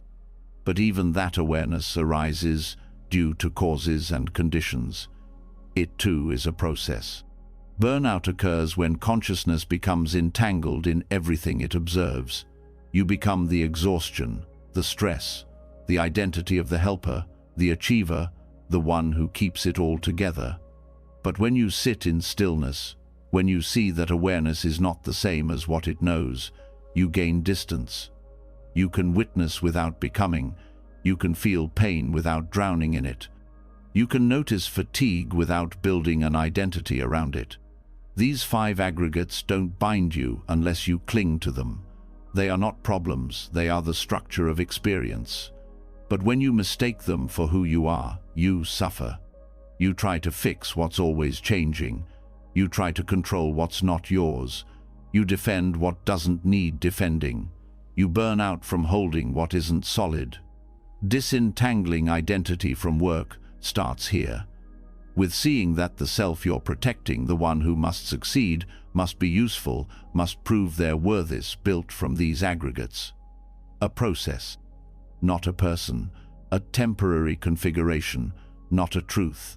And when you loosen your grip, you stop performing, you start living, you meet each moment freshly, without the pressure of being someone, without the weight of the role, without the fear of being wrong. You begin to engage with your work differently, not as a definition of self, but as an expression of presence. You do what's needed, and then you let go. You no longer tie your value to outcomes. You stop taking things personally. You rest when rest is needed. You walk away when the cost is too high. You allow success without attachment. You face failure without collapse. This freedom is not abstract. It's deeply embodied. It means your breath softens, your mind quiets, your choices become lighter. You're no longer caught in every thought or driven by every impulse. You act, but you're not bound. You respond, but you're not consumed. You remain clear. The aggregates keep shifting. That won't change. Thoughts will come. Feelings will rise.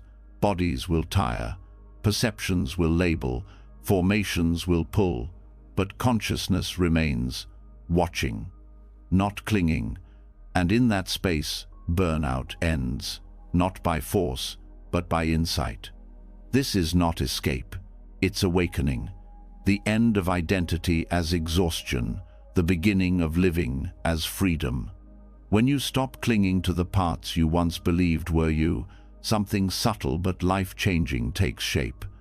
The pressure to maintain an identity softens. You begin to notice the space between the roles, the moments that don't need performance. And in that space, clarity grows. But even with this insight, something continues pulling you back into movement, into doing, into achieving, into fixing. It doesn't always come from fear or pressure. Sometimes it feels like survival, sometimes like duty, other times like habit. You think you've let go, but you're back in motion again, and again, and again. This is where we look deeper, not at tasks or expectations, but at the very structure of the cycle itself. Buddhism calls it samsara, not just a concept, but a lived loop of suffering.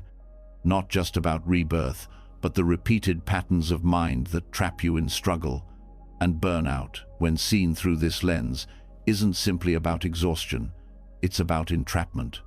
The mind caught in a loop it doesn't know how to exit. Burnout is often mistaken for a modern issue caused by fast-paced life. But it's older than technology, older than the office, older than capitalism. The core of burnout is the same pattern samsara has always described. Doing to become, becoming to feel whole, grasping for meaning, resisting discomfort, and repeating. This cycle continues because of craving. Craving to succeed, to be seen, to feel secure, to avoid pain, to be free of emptiness. But craving always leads back to suffering. Not because desire is wrong, but because it never stays satisfied. When craving is unmet, you keep moving. You try harder. You adjust, optimize, upgrade. You make plans, chase new goals, tweak your habits, but the rest never arrives. The peace always seems slightly out of reach, and when the craving is met, it doesn't last. The joy fades, the satisfaction dissolves. So you set new goals, search again, expect more. And the loop continues not because you're doing something wrong, but because you're caught in the mechanism of becoming. Chronic doing is the fuel of samsara, not activity itself, but the compulsive belief that something needs to happen for you to be okay. You don't just do tasks, you attach your worth to finishing them. You don't just help others, you depend on their approval. You don't just solve problems, you believe the next solution will finally bring ease. And each time you complete something, you feel a moment of relief, followed quickly by the next tension. The pause never lasts. Because it wasn't real peace. It was temporary escape. Escaping samsara doesn't mean leaving the world or abandoning your responsibilities. It means no longer being owned by them. It means acting without becoming entangled, doing without seeking identity through it, living without making your inner peace conditional on outcomes. This is not passive. It's clear. It's powerful. It's where energy stops being drained by reactivity and starts flowing through presence. To see burnout as samsara is to recognize the wheel, the turning that never ends unless you step back.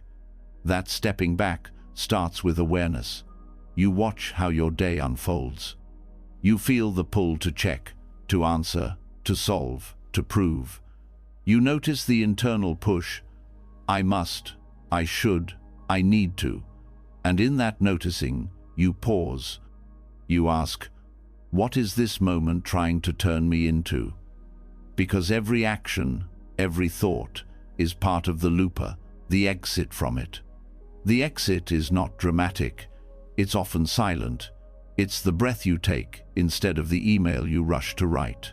the walk you choose instead of one more meeting, the truth you speak instead of performing, the willingness to be nobody for a moment and letting that be enough.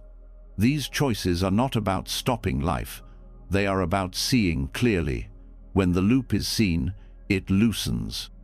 Buddhist teachings describe samsara as not just endless, but exhausting. It's exhausting because it is rooted in misunderstanding. The misunderstanding that doing leads to being, that effort leads to freedom, that becoming leads to peace. And this misunderstanding isn't fixed by more discipline or better routines. It is only undone by insight. Insight into the futility of chasing what cannot fulfill. Burnout grows when you believe rest is a reward, not a right. When you see pause as weakness, not wisdom. When the voice inside only values you when you are producing. These are samsaric voices shaped by conditioning, echoed by culture, rarely questioned. But once questioned, they lose power. You begin to ask, if nothing changes today, can I still feel whole? If the answer is no, you are in the loop. If the answer becomes yes, even for one moment, you have tasted freedom. This doesn't mean abandoning your goals or passions. It means no longer binding your sense of self to them. You show up, but you stop clinging. You do your best, but you stop identifying. You rest, not because it's earned, but because it's natural. This shift transforms not just your nervous system, but your entire way of being. It turns your energy from reactive to rooted. The cycle of chronic doing often begins early. From childhood, you learn that value comes from what you achieve. That love is conditional. That stillness is lazy. So you keep moving. You build a life on effort. You climb ladders. You collect praise. You chase purpose. And beneath it all, the fear remains. What if I stop and it all falls apart? This fear is the gate of samsara. And facing it is the beginning of freedom. Freedom starts when you sit in stillness and realize nothing is falling apart. You're still here. You're not disappearing. You're not failing. You're resting. You're noticing. You're remembering that you exist without needing to perform. This realization isn't intellectual, it's felt in the body. The unclenching, the sigh, the release. That moment is outside the loop. That's where healing happens. The Buddha taught that samsara continues through ignorancenot, seeing the nature of experience clearly. Burnout too continues through a kind of blindness. You keep repeating behaviors without seeing their cost. You keep running toward ideals without noticing the damage. But when the light of awareness touches those patterns, they shift. Not because you force them, but because they no longer make sense. You start to live differently. Not because of rules, but because the taste of clarity is better than the high of accomplishment. You start to prioritize peace over productivity, not by withdrawing, but by choosing wisely. You stop saying yes to things that steal your stillness. You let go of roles that no longer align. You slow down not to escape, but to inhabit life more fully. This life is not meant to be burned through. It's meant to be felt, lived, met with presence. Samsara wants speed. Awakening asks for attention. And in that attention, you find all the things burnout promised, but never delivered: contentment, connection, and the deep, steady joy of simply being. Let this be the moment you stop circling the same path. Let this be the pause that changes the rhythm. Let the cycle rest. You are already whole. Nothing more needs to be done. Once you begin to see burnout not just as exhaustion, but as part of a deeper loop of becoming, a samsaric pattern driven by craving and unconscious repetition, the impulse to constantly perform starts to unravel. But as the loop loosens, another question rises: what now? What does it mean to engage with life in a way that doesn't lead you back into the same cycle? If doing too much creates suffering, is all effort the problem, or is it something else? The truth is, effort itself is not the enemy. It's the kind of effort, the intention behind it, the direction it takes, the energy it consumes that matters. And this is where the Buddhist path offers something rare, not escape from effort, but a wiser way to move, the path of right effort. Right effort is not about passivity. It's not about giving up or doing less for the sake of doing less. It's a complete reframing of what effort actually means. It shifts you from toxic productivity driven by fear, urgency, and identity to sustainable presence, rooted in clarity and compassion. The difference is subtle, but life-changing. Because effort without wisdom depletes you. Effort with awareness supports you. Toxic productivity often disguises itself as discipline. It rewards overwork and celebrates exhaustion. You're told to push through, to hustle, to sacrifice rest for results. It doesn't care what's driving you, only what you produce. And if you burn out, there's always more coffee, more tips, more pressure to optimize. This kind of effort might look effective on the outside, but on the inside, it erodes your well-being. You stop listening to your body, you override your emotions, you become more machine than human, and eventually, the system collapses. Right effort begins with intention. It asks you to pause before action, to ask, why am I doing this? What's fueling this choice? Is it clarity or fear? Is it compassion or pressure? The Eightfold Path places effort not at the beginning, but in the middle after right view and right intention. This order matters. You don't act first, you see first. You understand what's true, then align your effort to that truth. The Buddha described right effort as fourfold: preventing unwholesome states, abandoning unwholesome states already arisen, cultivating wholesome states, and maintaining them once they arise. It's simple, but deep. First, you protect your mind. You stop feeding patterns that harm you, like self-criticism, comparison, anxiety about outcomes. This is not suppression, it's care. You watch the thought arise, and instead of engaging, you let it pass. You don't energize it, you redirect gently. Then you release what has already taken root, the inner dialogue that says you're not enough, the old stories that push you to prove your value. You bring awareness to these states not to fight them, but to understand them. When you see clearly, they lose power. They fade not because you force them out, but because you no longer believe them. Next, you cultivate what's beneficial: peace, clarity, kindness. These don't arise through force. They arise through small, intentional choices. A moment of pause, a mindful breath, a boundary honored, a task done with presence instead of urgency. You train your energy to move in a direction that nourishes you. And lastly, you protect those states. You recognize when peace is present, and you guard it. You don't invite chaos back in for the sake of productivity.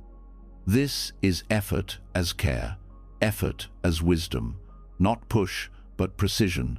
Not striving, but choosing. You stop reacting, you begin responding. This reframing also transforms how you measure success. In toxic productivity, success is output, quantity, speed. In right effort, success is presence, alignment, sustainability. You ask not, how much did I do? But was it aligned? Did it support my well-being and the well-being of others? You begin to notice how different kinds of effort feel in the body. Toxic effort tightens your chest. It shortens your breath. It creates tension in the jaw, the stomach, the shoulders. It disconnects you from your senses. Right effort feels different. It's grounded, clear. It comes with breath. You're aware while you move. You're connected while you act. The task may be the same, but your relationship to it has changed. This also changes your productivity. not by doing less, but by eliminating what is unnecessary. Toxic productivity fills your schedule with tasks that maintain image, ego, obligation. Right effort removes the excess. You start doing only what's needed, what's honest, what truly supports your path.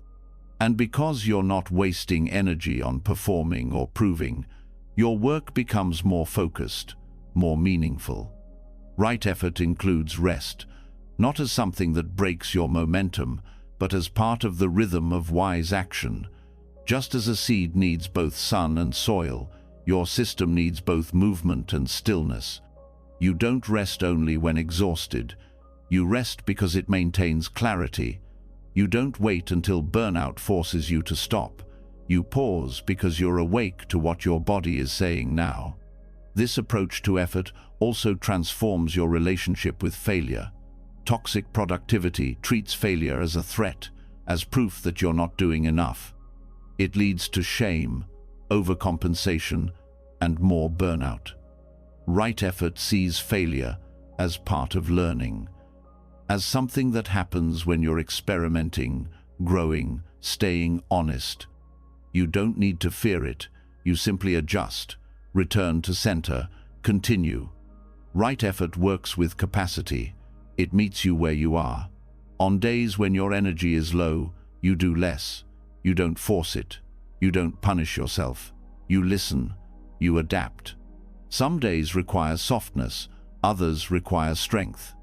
You don't push one into the other. You move with reality.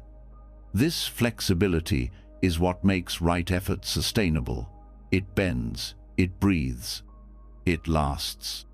This path also brings clarity to motivation. You start noticing what you're working for.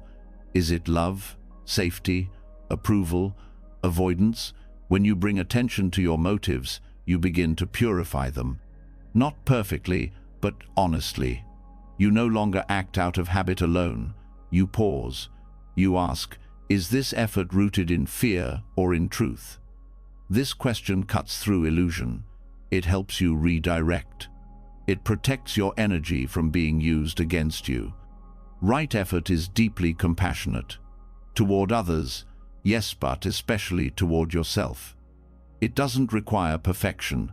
It only asks for sincerity, for presence, for honesty. You don't need to be efficient. You need to be awake. Awake to what you're doing, why you're doing it, what it costs, what it gives. Burnout ends not by stopping all effort, but by shifting into the effort that aligns with your values and your inner truth.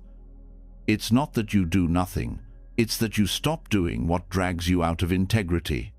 You start doing only what brings you back. The result is not apathy, but clarity. You're not lazy, you're wise. You're not disconnected, you're discerning. As this becomes your way, your nervous system recalibrates.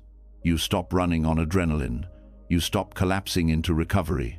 You start living in balance. You have enough energy because you're no longer bleeding it into things that don't matter. You begin to trust yourself again, to move without burning, to rest without guilt, to produce without self-attack. Right effort is not a switch to flip. It's a path to walk, slowly, intentionally. You fall off, and you return. You forget, and you remember. This is how the path works. It doesn't demand perfection. It invites practice. Each step forward is a healing. So when the pull to push returns, and it will pause. Ask if it's truth or pressure. Ask if it's love or fear. Ask if it will nourish or drain. And let that guide you. You don't need to do everything. You only need to do what aligns with your deepest clarity. Once you begin to move with intention rather than pressure, something else becomes visible, the subtle exhaustion that doesn't come from doing too much, but from caring too much without direction. You may have shifted your productivity into alignment, but if you're still giving from a place that forgets your own limits, the burnout continues. It doesn't come from action alone. It comes from overextension, from giving without boundary, from compassion that turns into depletion. And this is where effort transforms into something deeper, not just wise, but loving. And not just loving, but sustainable. It is here that we meet the complexity of compassion fatigue and the ancient promise of the Bodhisattva. In Buddhist tradition, the Bodhisattva is the one who vows to awaken not just for their own liberation, but for the freedom of all beings. This is a vow rooted in deep compassion. It calls you to serve, to support, to carry others through suffering without clinging to your own escape. It is noble. It is powerful. And yet, when misunderstood or taken literally without wisdom, it can create suffering of its own. Because compassion, without boundaries or balance, can become self-erasure. Compassion fatigue isn't weakness. It's not a sign that you're failing at being kind. It's a sign that your nervous system is overwhelmed by sustained exposure to pain without enough recovery, support, or internal clarity. You may begin to feel detached, even numb. You might become irritable or resentful. You give, but it no longer feels like love, it feels like survival. This is common among caregivers, therapists, teachers, activists, parents, people whose lives are rooted in helping. And it is just as common among those walking spiritual paths that emphasize service without always teaching sustainability. The idea of helping all beings can feel beautiful, but without internal balance, that vision becomes a burden. You begin to feel responsible for everyone's suffering. You believe you must always be available, endlessly kind, infinitely patient. This creates an identity that's hard to live up to, one that doesn't allow for human limits, one that shames you for needing rest. Over time, your sense of compassion can become fused with obligation. Buddhism honors compassion as one of its highest values, but compassion in its fullest form, karuna, is not the same as emotional overwhelm. It is rooted in wisdom. It sees suffering clearly, but does not become consumed by it. The Bodhisattva path is not about fixing everyone's pain.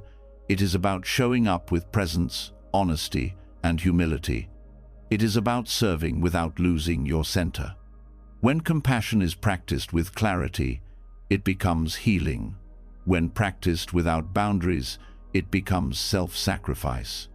This is not what the Buddha intended. The middle path always honors balance. Even the most generous act must arise from an energy that is steady, not scattered. To restore this balance, you must first name where your compassion has turned into a pattern of overextending, where you're constantly giving, even when you're empty, where you're saying yes out of guilt, where you're holding space for others but ignoring your own needs. These are not signs of kindness. They are signs of disconnection from your own limits, your own body, your own center. True compassion begins with awareness. You cannot hold others if you are collapsing inside. You cannot carry others if your energy is fractured. You cannot meet suffering with steadiness if your own suffering is being buried in the process. Recognizing your limits is not selfish, it is wise. It allows your giving to be clean. It ensures your help comes from wholeness, not depletion. The Bodhisattva path, when understood correctly, does not mean self-denial. It means training in skillful compassion. It means offering presence, not solutions. It means acting with love, but not attachment. You learn to ask, is this help actually helpful? Is it wanted? Am I supporting growth or creating dependence? These questions guide you back to integrity. Compassion fatigue is not healed by more doing. It is healed by pausing, by reconnecting to your own suffering with care, by letting yourself be supported. Too often, helpers forget that they too are allowed to receive. They believe they must be the strong one, the calm one, the one who knows what to do. But strength without rest breaks, and calm without truth dissolves. Buddhism also teaches the practice of equanimity, pekka, which balances compassion. Equanimity allows you to be with suffering without trying to fix it. It holds space without being swept away. It accepts what cannot be controlled. When combined with compassion, equanimity becomes the ground for sustainable care. You are not indifferent, you are centered. You act when it's needed. You rest when it's wise. One of the key misunderstandings around spiritual service is that it requires selflessness in the extreme. But in the Dhamma, selflessness means not clinging to ego, not denying your needs. It means recognizing that the boundaries between self and other are fluid, not non-existent. Caring for yourself is caring for the whole. Your well-being matters. It is not in competition with your service, it is part of your service. The Bodhisattva vow can be lived with depth and health when you understand that compassion does not mean rescuing. You are not here to solve everyone's life. You are here to be a mirror of presence, to be an example of steadiness, to act where it's wise, and to step back when it's not. Letting others experience the consequences of their actions is not cruelty, it is part of their learning. Holding everyone's pain without boundaries doesn't make you enlightened, it makes you burnt out. Skillful compassion involves choice. You choose where your energy goes. You choose who you support and when. You choose rest when needed. You let go of saving people and move toward accompanying them. You stop carrying weight that was never yours. You begin to trust that others have their own path, their own timing, their own inner wisdom. This trust is essential, because without it, your helping becomes controlling. You try to prevent suffering instead of witnessing it. You try to shape outcomes instead of meeting the moment. And every time you try to control, your compassion becomes diluted by fear. Fear that you're not doing enough. Fear that others will fall apart. Fear that your value lies in being needed. But you are not needed to save anyone. You are invited to show up honestly, to listen, to offer what's real, and to let go. Sometimes the most compassionate act is to step aside. Sometimes it's to say no. Sometimes it's to take a long walk and let the world spin without you. Not because you don't care, but because you do. In Buddhism, compassion is not just about emotion, it's about action rooted in wisdom. That means your nervous system must be part of the equation. You need to feel regulated to offer true presence. You need to be nourished to give without collapse. This is why monks and nuns live in simplicity, not to escape life, but to preserve their capacity to serve it with clarity. In your life, this might mean fewer conversations, less availability, shorter commitments, more rest, more boundaries, more silence. These are not signs of turning away.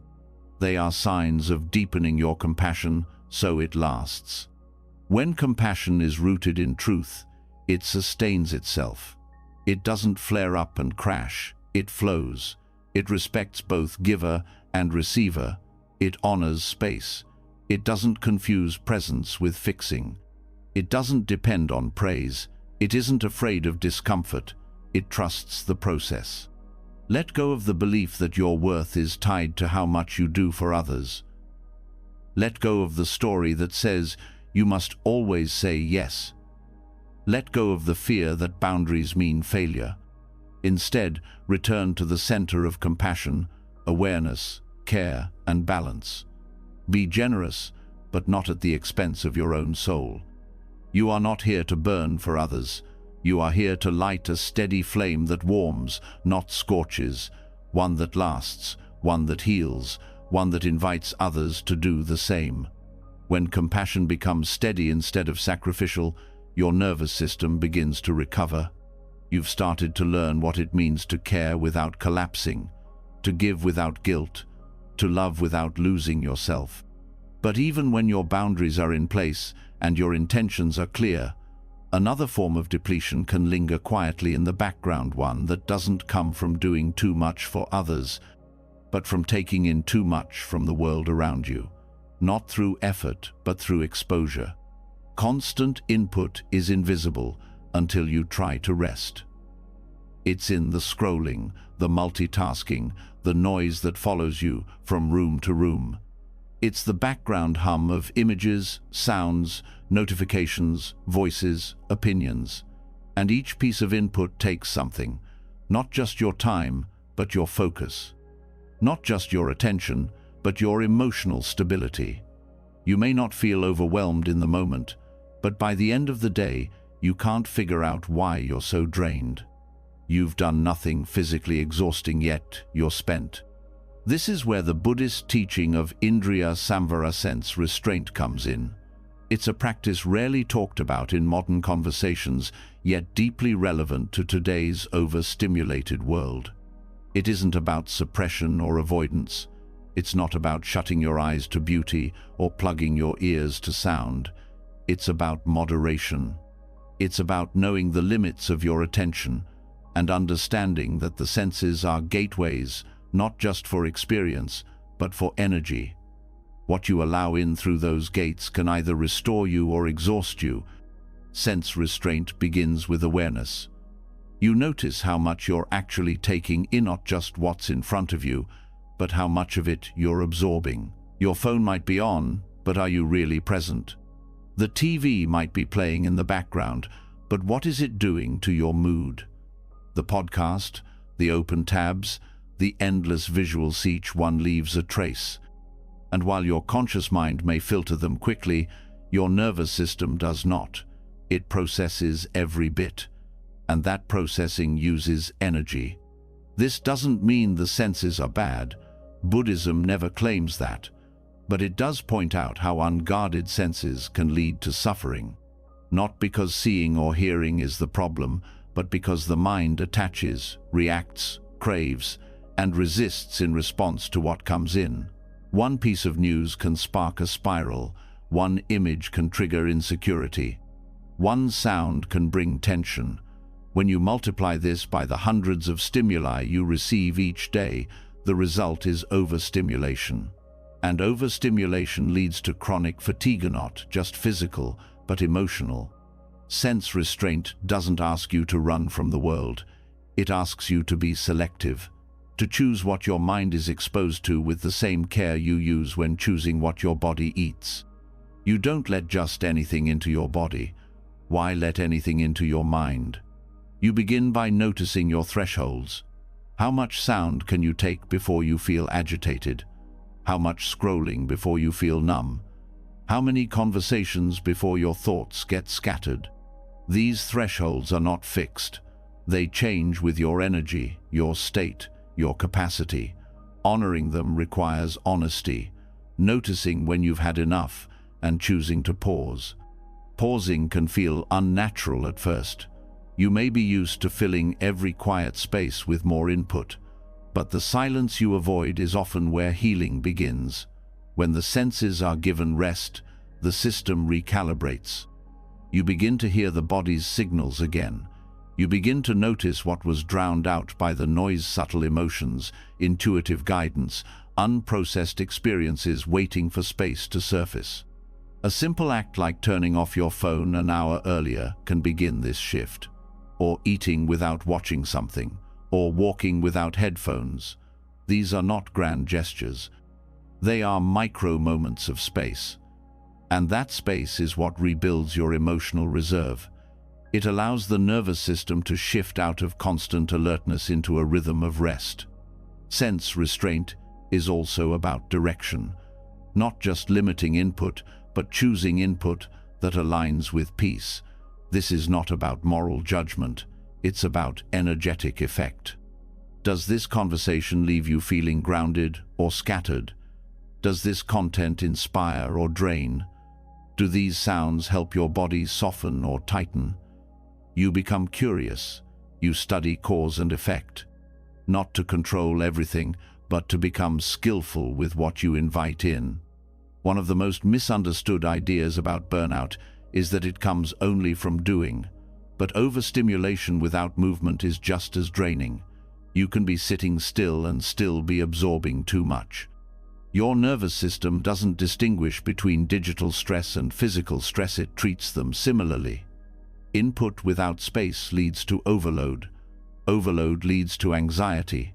Anxiety leads to tension. And tension held long enough leads to collapse. When you practice sense restraint, you begin to interrupt that progression. You create small moments of rest that prevent bigger crashes later. You don't wait until your system forces you to stop. You learn to stop before you break. You take responsibility not just for your output, but for your intake. This practice also changes your presence. When your senses are not constantly engaged, your attention becomes more available. You become more attuned to subtle changes in mood, in energy, in relationships. You start hearing what's underneath people's words. You feel more connected not because you're taking in more, but because you're responding more consciously. Over time, your inner world becomes clearer. Not because you've added more tools, but because you've removed excess noise. You realize you don't need as much stimulation as you thought. That most of the time, simplicity holds more nourishment than novelty. You stop chasing constant input and begin valuing quiet, not as a luxury, but as a necessary part of health. This doesn't mean you withdraw from life. It means you engage with more discernment. You know when your system needs pause. You know how to close the gates when too much is coming in. You know how to redirect your senses toward what supports clarity. This is freedom not from the world, but within it. Even joyful input can be overstimulating if it's constant. Too much music, too much conversation, too many ideas can exhaust just like conflict or noise. This is why sense restraint isn't about good or bad, it's about balance. The nervous system needs contrast, activity and stillness, sound and silence, stimulation and recovery. Without that rhythm, your system cannot sustain itself. Practicing restraint does not require strict withdrawal. It begins with small acts. One moment of stillness in the middle of the day, one conversation without distraction, one evening without screens. These choices accumulate. They signal to your body that you are no longer flooding it without care, that you are listening now, that you are protecting the gates. And as those gates stabilize, so does your energy. You begin to wake up more rested. You begin to think more clearly. You become less reactive, less overwhelmed by what others say or do. Because your attention is no longer stretched thin across countless inputs, it's anchored, steady, whole. This steadiness is what helps you heal. It's not intensity that repairs burnout, it's consistency. And consistency begins with restraint, not as a punishment, but as an offering. A gift you give your nervous system every time you choose quiet over chaos. Every time you choose presence over overload. The Buddha did not teach sense restraint to separate us from joy. He taught it to protect joy from being drowned in stimulation, to protect clarity from being blurred by noise, to help us see not just the world, but ourselves more fully. So when you feel scattered, tired, reactive, pause. Ask what you've been taking in. Ask what gates were left open. Ask what can be gently closed. And let that be the practice.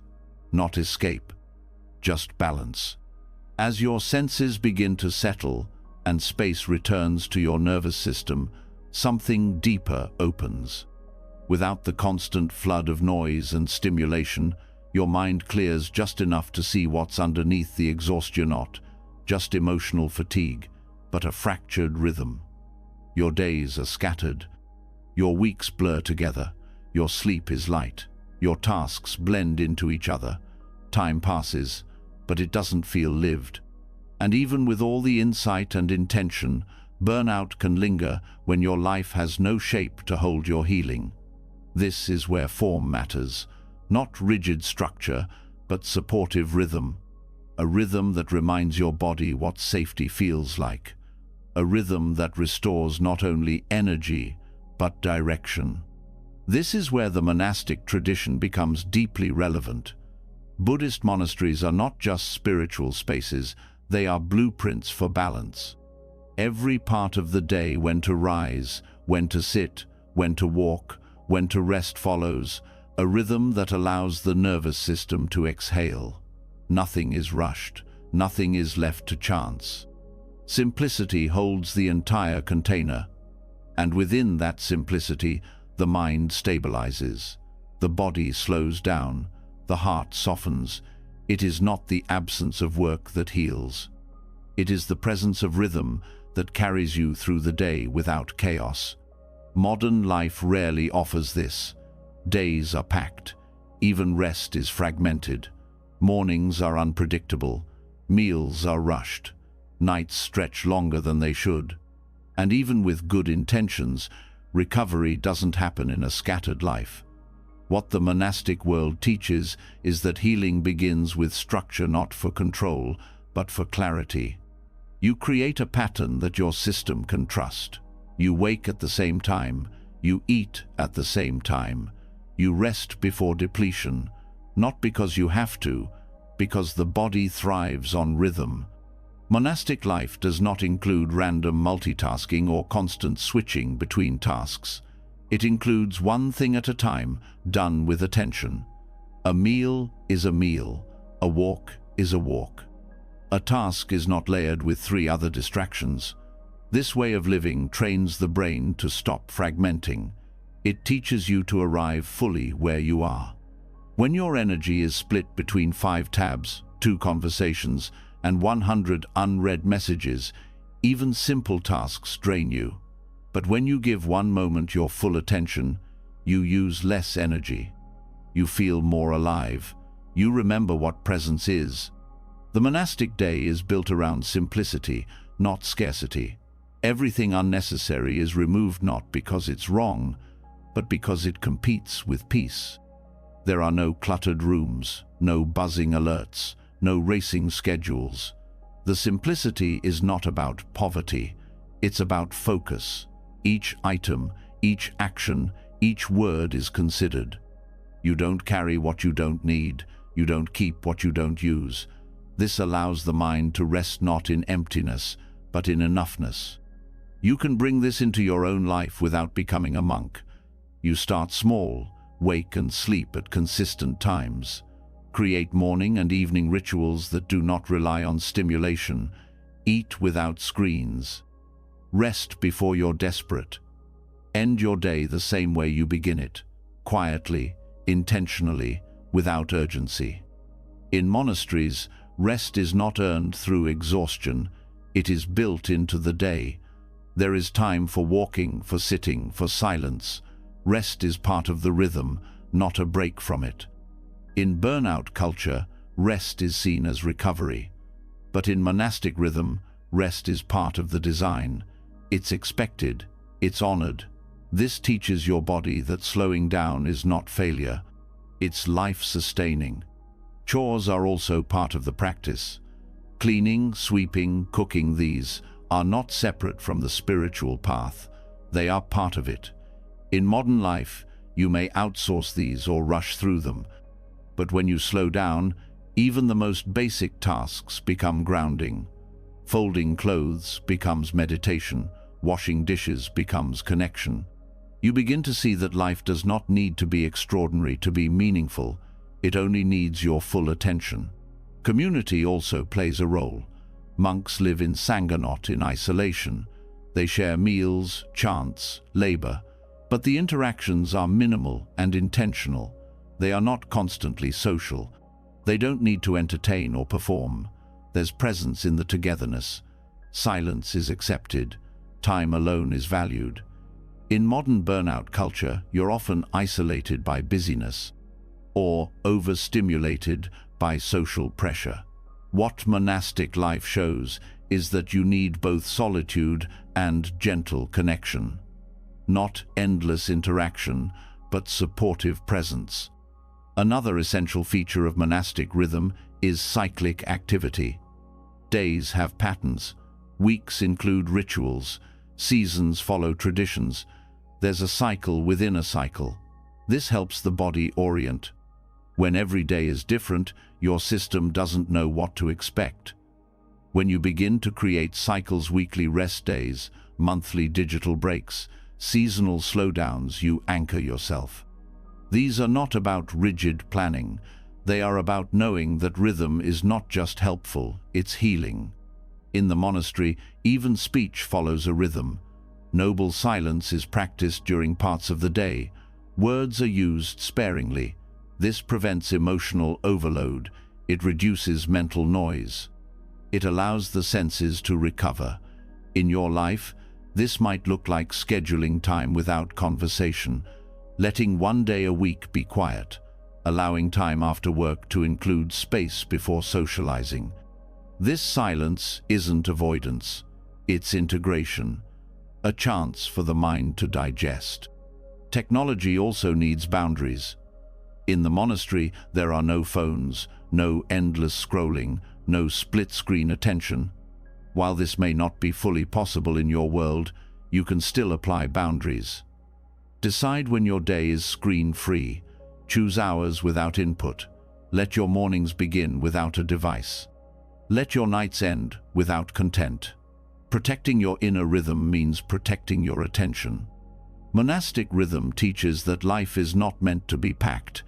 It's meant to be paced. The body has cycles. The breath has rhythms. Healing happens when life follows that natural flow. You don't need to be busy to be valuable. You don't need to fill every hour to make it meaningful. You need to create space, consistency, silence, simplicity. These are the building blocks of nervous system recovery. Even your spiritual practice can follow this design. Meditation at the same time each day. Study in small, regular sessions. Mindful movement integrated into your routine. You don't need to wait for retreat. Your life can become the retreat, not by doing less, but by doing with rhythm, by trusting the power of repetition, by knowing that peace is not found in special moments, but in patterns that support rest. Burnout thrives in disorganization. It grows in lives without structure. But not all structure is control. Some structures hold you in softness. Some create freedom, not restriction. The rhythm of monastic life is not heavy, it's light. It's not strict, it's wise. It holds you when you're tired. It reminds you what matters. It frees your mind from having to decide everything all the time. You can begin to design your life with this in mind. Map your energy. Build in recovery. Honor simplicity. Protect your rhythm. And most importantly, return again and again to the parts of the day that restore you. Let your life become a temple not of silence and stone, but of rhythm, breath, and rest, not separate from the world, but wisely arranged within it. The healing is not in what you remove, but in how you reweave what stays. Even with rhythm, even with space, there are days when the heaviness doesn't lift. You've slowed down, set boundaries, honored silence, and yet something still aches. Not in your body, but deeper, a kind of tiredness that no nap resolves, a sadness that sits under the surface, even in moments of peace. This isn't a failure. It's not proof that something's wrong. It's simply the next truth that needs to be met. Suffering is part of the path, not because you're doing it wrong, but because it's how you wake up. In Buddhism, this is called dukkha, often translated as suffering, but it's broader than that. Dukkha is the sense of unsatisfactoriness that runs through ordinary experience. It's the discomfort of craving, the tension of resistance, the weariness of impermanence. It's not always dramatic. Sometimes it's subtly quiet discontent, a feeling that nothing quite fits. Burnout is one of the modern expressions of dukkha, a signal that the way you've been living is out of alignment with something deeper. Burnout is not just too much work. It's the collapse that comes when you spend your life chasing what cannot satisfy. You push for success, for approval, for peace in future outcomes. You resist rest, fear stillness, avoid grief, and all the while, the nervous system tightens. The body starts whispering. Eventually it screams. And when it does, the mind often tries to push through, to fix, to escape. But dukkha cannot be escaped. It can only be seen. And in that seeing, something begins to shift. The first noble truth is not a pessimistic statement. It's an invitation to honesty. It says, suffering exists. Stress is real. Trying to avoid it only makes it stronger. Burnout, when viewed through this lens, is not an interruption of life. It is a mirror. It shows you where you've been grasping, where you've been running, where you've been hoping something outside you will finally give you the feeling of okayness inside. And when the body collapses under that pressure, the mind finally has a chance to listen. Dukkha is not a problem to solve, it's a teacher. It says, look here, this hurts because something is off. And if you're willing to stay with it, without numbing, without analyzing it into oblivion, the suffering begins to reveal something. You see how much energy goes into being someone, how much weight you carry trying to keep things together, how deeply you fear being still, because in stillness, the ache becomes visible. This ache isn't a sign of weakness. It's the doorway to depth. The beginning of wisdom is not in feeling better, it's in understanding what hurts and why. And in that understanding, a kind of softness begins to form. You stop blaming yourself for being tired. You stop calling yourself lazy. You begin to hold your exhaustion like you would hold a friend gently, with presence, without needing to fix. Dukkha has many layers. Some are physical, some are emotional, some are existential. The kind that comes from realizing that no matter how much you do, life is still uncertain, that people change. That control is a story, that even joy fades. This isn't depressing, it's clarifying. It shows you what not to cling to. It teaches you where to stop investing your hope. Not so that you give up, but so that you can redirect your energy toward what actually sustains you. Burnout is a form of dukkha that emerges when the self you've been maintaining becomes too heavy to carry. The identity of the helper, the achiever, the always available one. These roles become masks. And the longer you wear them, the more disconnected you feel. The suffering isn't just from doing too much, it's from not being able to put the mask down. When burnout arrives, it is your life asking for truth, asking for simplicity, asking for space to let the mask fall. In meditation, you begin to watch how the mind resists discomfort. You see how quickly it jumps to distraction, how it creates stories to explain or escape pain. But the practice is to stay, not to suffer more, but to suffer consciously. To see that the pain is not personal, that it arises due to conditions, that it changes when not clung to. This is how suffering becomes insight. Insight doesn't come in one flash. It builds through repetition, through meeting the same pain again and again, until it stops feeling like a threat, until it becomes something familiar, something you no longer run from. And once you stop running, your energy begins to return.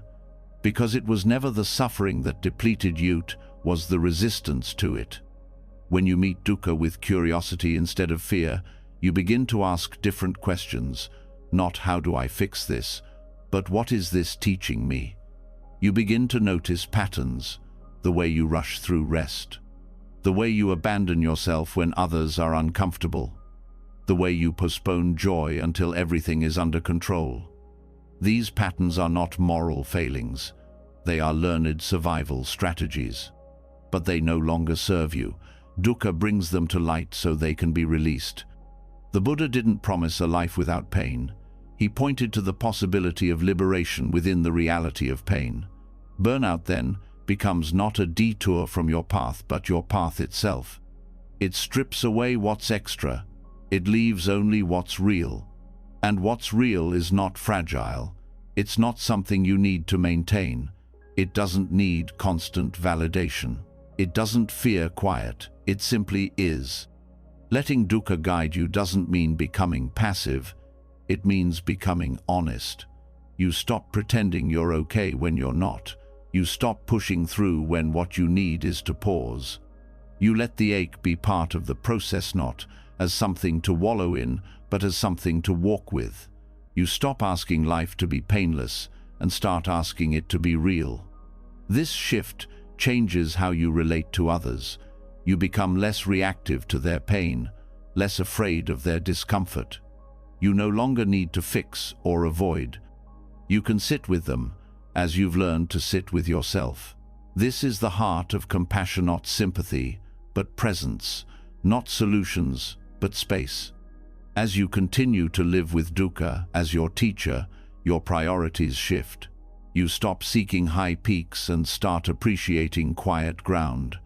You stop reaching for constant stimulation and start valuing stability. You find richness in stillness, meaning in simplicity, and energy in honesty. You also begin to respect the limits of the body. Pain teaches you where your edges are. Fatigue shows you when you've crossed them. You start to listen earlier. You learn to live inside your capacity instead of always testing its edge. This isn't shrinking, it's wisdom. You begin to live from your center, not your adrenaline. There's a kind of joy that arises when suffering is met fully. Not the joy of escape, but the joy of alignment. You are no longer pretending, no longer split, no longer at war with what is. This joy is quiet, but it lasts. It doesn't rely on circumstances. It lives in truth. You realize the most transformative experiences of your life have come not from avoiding pain, but from allowing it to open you. Every moment you thought would break, you brought something unexpected, a softness, a depth, a clarity. Dukkha did not destroy you, it revealed you. So, when burnout returns, or sadness lingers, or meaning feels far away, you don't panic. You turn toward it. You sit down. You breathe. You listen. Because now you know, this is not failure. This is the next doorway. After sitting honestly with suffering, something changes. Not everything is fixed, but something essential shifts. You stop hiding from discomfort. You stop seeing it as a problem to get rid of. You begin to sense that it has something to teach. But even with this clarity, a deeper pattern can still run in the background, something quieter than pain, but just as powerful. It's not what you feel. It's what you chase. The thing that pulls you forward when the present doesn't feel like enough. The movement toward what's next. The silent urge that whispers, just a little more. This is craving. And it doesn't always look like wanting more money, food, or praise. Sometimes it shows up as the craving to feel better, to be done, to finally arrive. This craving tanha in Buddhist teaching is subtle but central. It fuels almost every form of burnout. Not the kind of craving that screams, but the kind that lingers in every unfinished moment. You feel tired, so you crave rest. You rest, and then you crave clarity. You get clarity, and then you crave momentum. It's the craving that hides inside even your healing. The craving for peace to feel permanent, for answers to stay fixed, for emotions to resolve once and for all. When you look closely, you'll see it everywhere. That tiny leaning forward, that ache to be somewhere other than where you are. Burnout doesn't come only from doing, it comes from craving, from the pressure that craving creates, from the weight of never arriving. You can stop working and still be chasing. You can lie in bed and still be running in your mind. Because craving is not about action, it's about mental motion. It's the habit of thinking life would finally be okay if only something else happened. And this is where exhaustion grows between the tension of now and the promise of later. You may crave completion, the feeling of the inbox being empty, the to-do list done, the room perfectly clean. You may crave achievement, not because it brings joy, but because you think it will finally give you permission to rest. You may crave emotional closure, a clean ending, a final answer. But craving never ends with getting. It simply shifts its target. You arrive, and the next desire is already forming.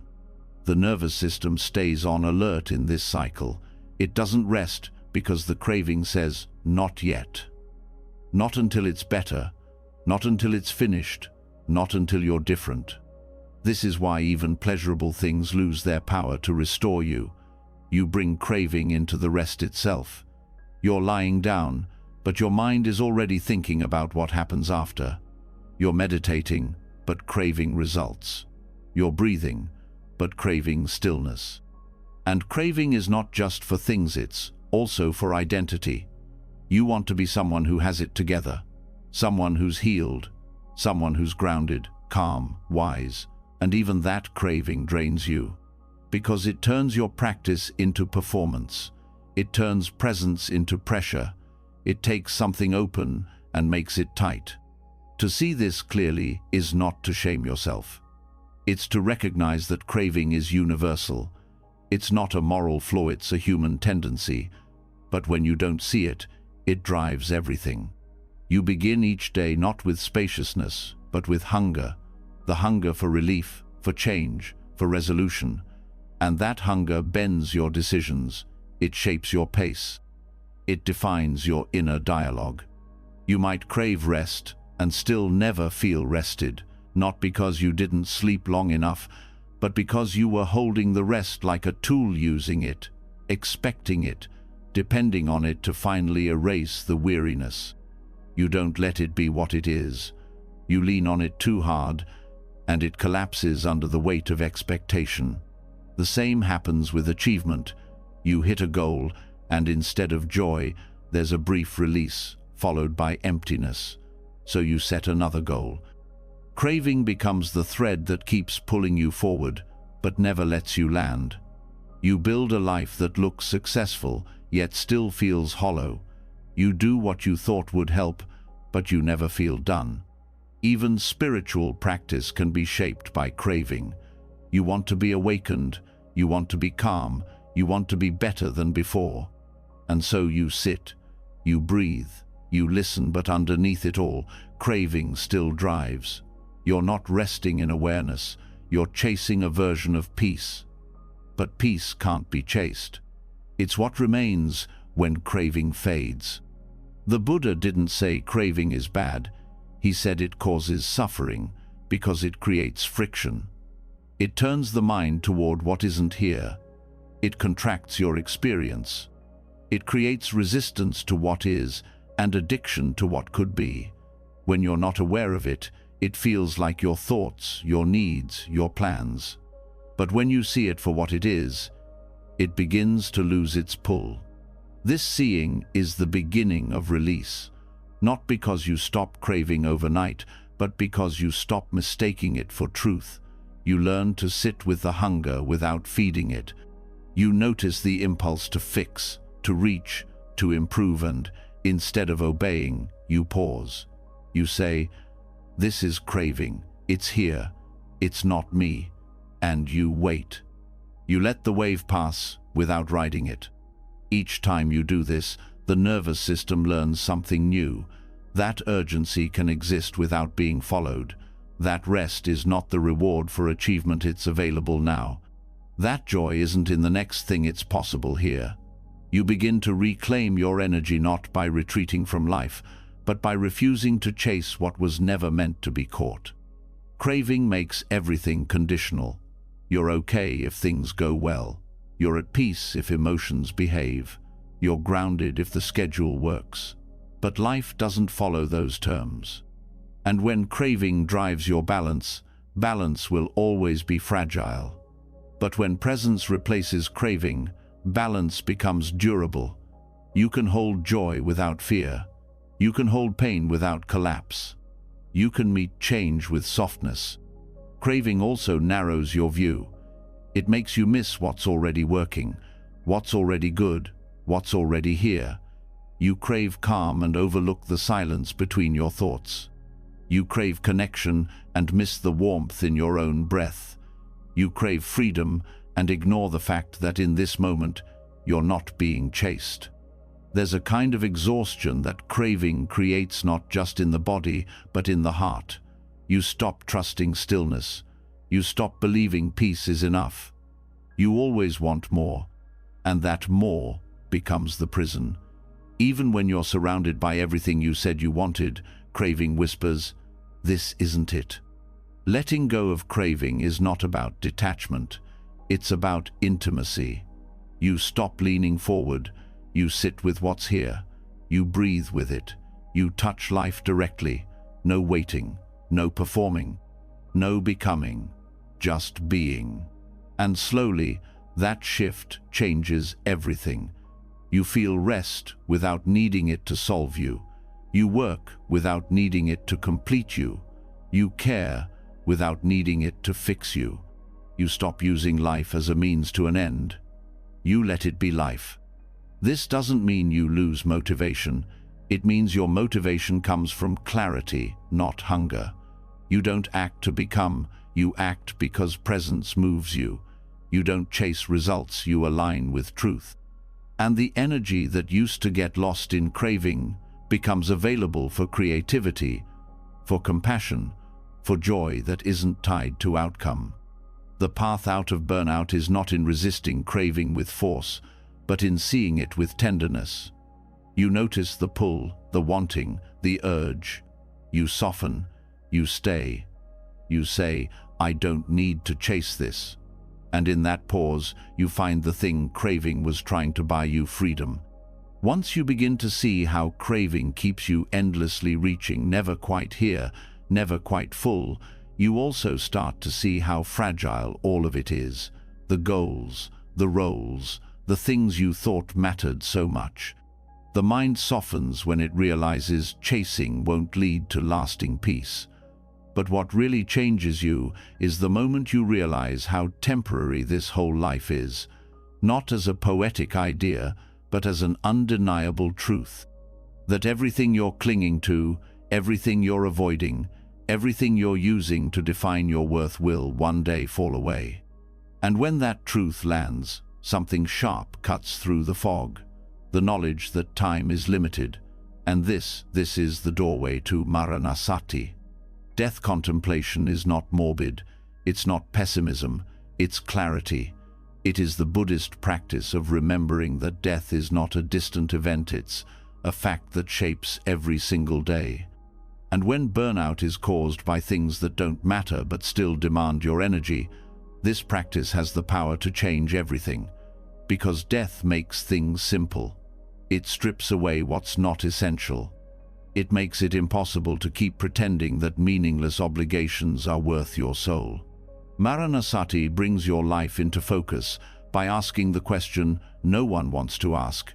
If today were your last day, would this matter? Not in a dramatic way, but in the quiet, precise way that truth moves through the body. It turns distraction into attention. It transforms routine into intention. And most importantly, it exposes the things you're still doing just to be liked, just to fit in, just to avoid discomfort. When burnout hits, it often reveals a life filled with obligations that no longer serve you. But because those obligations are wrapped in identity, duty, habit, or fear, you keep doing them. You say yes when you mean no. You keep working beyond your limits. You prioritize what drains you. And somewhere inside, you know this isn't sustainable, but you keep going. Until death enters the room not as fear, but as truth, and everything false loses its hold. This is the gift of Maranasati, not fear of dying, but courage to live clearly. You sit with the reality that this breath could be your last, that this conversation might be the final one, that this day is not guaranteed another. And from that truth, clarity rises. You ask what actually matters. You look at your calendar, your relationships, your tasks, your worries, and see what falls away in the face of impermanence. When you realize that you will die, and you don't know when, Suddenly, the meeting you were stressed about doesn't feel as urgent. The inbox full of unread emails stops defining your worth. The social pressure to be everything to everyone starts to feel like noise. And what remains are the real things: being honest, loving well, caring for your body, creating meaning, resting without guilt. Burnout often comes from giving your life away to things that don't love you back. You trade your time for validation, your energy for status, your presence for productivity, but none of it will be on your mind when your time comes. What will matter then is whether you were kind, whether you lived honestly, whether you allowed yourself to be fully here, even for a moment. Maranasati doesn't numb you to death, it wakes you up to life. It removes the illusion of forever. It dissolves the fantasy of waiting until later to start caring for yourself. Later is not promised. And the things you keep postponing, rest, truth, change air, not luxuries. They're essential. Sitting with the contemplation of death also helps you face fear, not just fear of dying, but fear of being misunderstood, of being seen as weak, of disappointing others. These fears often keep you locked in a cycle of overdoing. But when you bring death into view, you stop giving fear so much power. You realize it's not scary to rest. It's not shameful to say no. What's truly tragic is spending a lifetime pleasing people who won't be there in your final moments. This practice also helps you sort through your priorities, not by writing another list, but by feeling into the truth of what matters. You begin to notice which conversations feel nourishing and which feel performative, which tasks feed your values and which feed your ego, which habits come from alignment and which come from fear. Death makes everything transparent, and in that transparency, you reclaim your right to choose. When you meditate on death, you're not obsessing over endings. You're remembering to stop sleepwalking. You're letting life be real again. You're giving yourself permission to drop the mask, to leave the path that's burning you out, to step into something that reflects what actually matters to your heart. Burnout begins to lift when you stop letting small things steal your days, when you stop offering your attention to things you wouldn't miss if tomorrow never came. Maranasati teaches you to ask, is this task, this role, this pressure worth the time I have left? And when the answer is no, you stop. Not dramatically, not violently, just clearly. This clarity allows you to grieve, too. Because when you start letting go of the unnecessary, there is loss. You grieve the version of yourself that tried so hard to keep up. You grieve the time you spent on things that didn't fulfill you. You grieve the years you were too scared to live honestly. But grief isn't weakness, it's part of the cleansing. It opens space for truth to take root. Death contemplation also brings compassion. When you remember that everyone around you is also dying slowly, invisibly, inevitably, you stop reacting so harshly. You stop holding grudges. You stop expecting perfection. You meet others with tenderness, because you know time is short. You soften, not because you've given up, but because the fight no longer feels necessary. You begin to organize your life differently. You look at your obligations through the lens of finality. You keep what aligns. You release what drains. You no longer justify your choices with should. You live from want to, need to, and true to me. Not in selfishness, but in honesty. You realize your energy is sacred and time is the container that holds it. When the container is limited, you stop spilling. Burnout also heals through gratitude.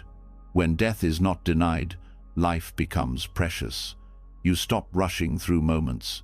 You pause to taste, to feel, to hold. You speak more slowly. You listen more deeply. You rest more fully. You stop trying to stretch time. You start honoring it. This is the paradox of Maranasati. Remembering death brings more life. You begin to protect your attention. You say no with confidence. You walk away with peace. You love with presence. You work with care. You rest without guilt, because you know what's at stake. You're no longer guessing. You're no longer waiting. You're here. So the next time you feel pulled back into the cycle, back into burnout, pressure, overextension, pause. Ask yourself what will matter at the end. Ask yourself who you want to be when time runs out. Not in fear, but in clarity, in peace, in truth. Let death guide you back to life. When death becomes real in your awareness, life becomes impossible to waste. You no longer chase distractions. You stop tolerating what drains you. You begin to choose with care. But even then, in the wake of all that clarity, the habit of movement can still linger. You've stopped running from yourself, but the nervous system hasn't caught up. It's still wired to reach, to plan, to do. Even in stillness, there can be tension. Even in rest, your thoughts may sprint. This is the residue of a life lived in motion. And the next step is learning how to stop, not just physically, but entirely. To drop into a kind of presence that doesn't chase or perform. To return to being without doing. This is where Zazen begins. Zazen is the Zen practice of just sitting, not meditating with a goal, not solving anything, not reaching for bliss or answers or control, just sitting in complete stillness, not as a technique, but as a way of meeting life directly, without filters, without tasks, without needing to improve it. It's where the nervous system learns what it forgot. That stillness is safe. That presence is enough. That being doesn't need to justify itself through constant action. In burnout, even moments of rest can feel contaminated by pressure. You may sit down, but the mind continues. It rehearses, plans, rewrites, evaluates. Your body might be still, but your attention remains busy. Zazen interrupts this loop by removing all agendas. You don't sit to become calm. You sit because there is nowhere else to go. You meet the moment as it is, with no need to shape it. This kind of stillness is not about emptiness. It's about honesty. Zazen doesn't silence the mind by force. It allows you to see the mind's habits without reacting to them. You watch as thoughts come and go, memories, fears, cravings, judgments. And instead of following them, you stay. You don't resist. You don't cling. You don't fix. The sitting becomes a mirror. Everything arises. Everything falls away. And through this, the system begins to settle, not because you controlled it, but because you stopped feeding it. Hyperproductivity teaches your body that value comes from usefulness, that time must be filled, that rest must be earned. Zazen undoes this lie. In the silence of sitting, you learn that your existence is not defined by what you produce. You are not a machine. You don't need to generate outcomes to justify your breath. You sit, and the world continues. The breath continues. Awareness continues. And none of it requires your effort. This unlearning takes time. At first, doing nothing can feel unbearable. The body fidgets. The mind searches for purpose. You want to get up, check something, improve something. But if you stay, something deeper is revealed. You begin to feel the pressure you've been living under, not as an idea, but as physical tension, as subtle contraction in the chest, as buzzing under the skin. Zazen helps you feel this clearly, not to change it, but to allow it, to sit in the middle of it and stop resisting. Doing this regularly trains the nervous system to relax without needing external cues. You stop needing background noise to feel okay. You stop reaching for stimulation. You stop demanding constant mental motion. The body learns to breathe without urgency. The mind learns to rest without reward. Over time, this creates a different kind of energy. Not the spike of adrenaline, but the steady flow of presence. Zazen also teaches you how to relate to discomfort. Instead of avoiding it, you meet it. You sit through the itch, the boredom, the racing thought. You notice that everything uncomfortable has a piquant, then it passes. You realize you don't need to fix discomfort for it to change. You don't need to fight tension for it to release. By simply witnessing, you create space. And that space is where the healing happens. The practice also reveals how much of your stress is tied to identity. In sitting with nothing to do and no role to perform, you may feel the loss of definition. Who are you without your work? Without your schedule? Without your goals? These questions surface in silence, but they aren't problems to solve. They are doors to walk through. You discover that identity is not what holds you, it's what exhausts you. And when it falls away, you're not left with nothing. You're left with truth.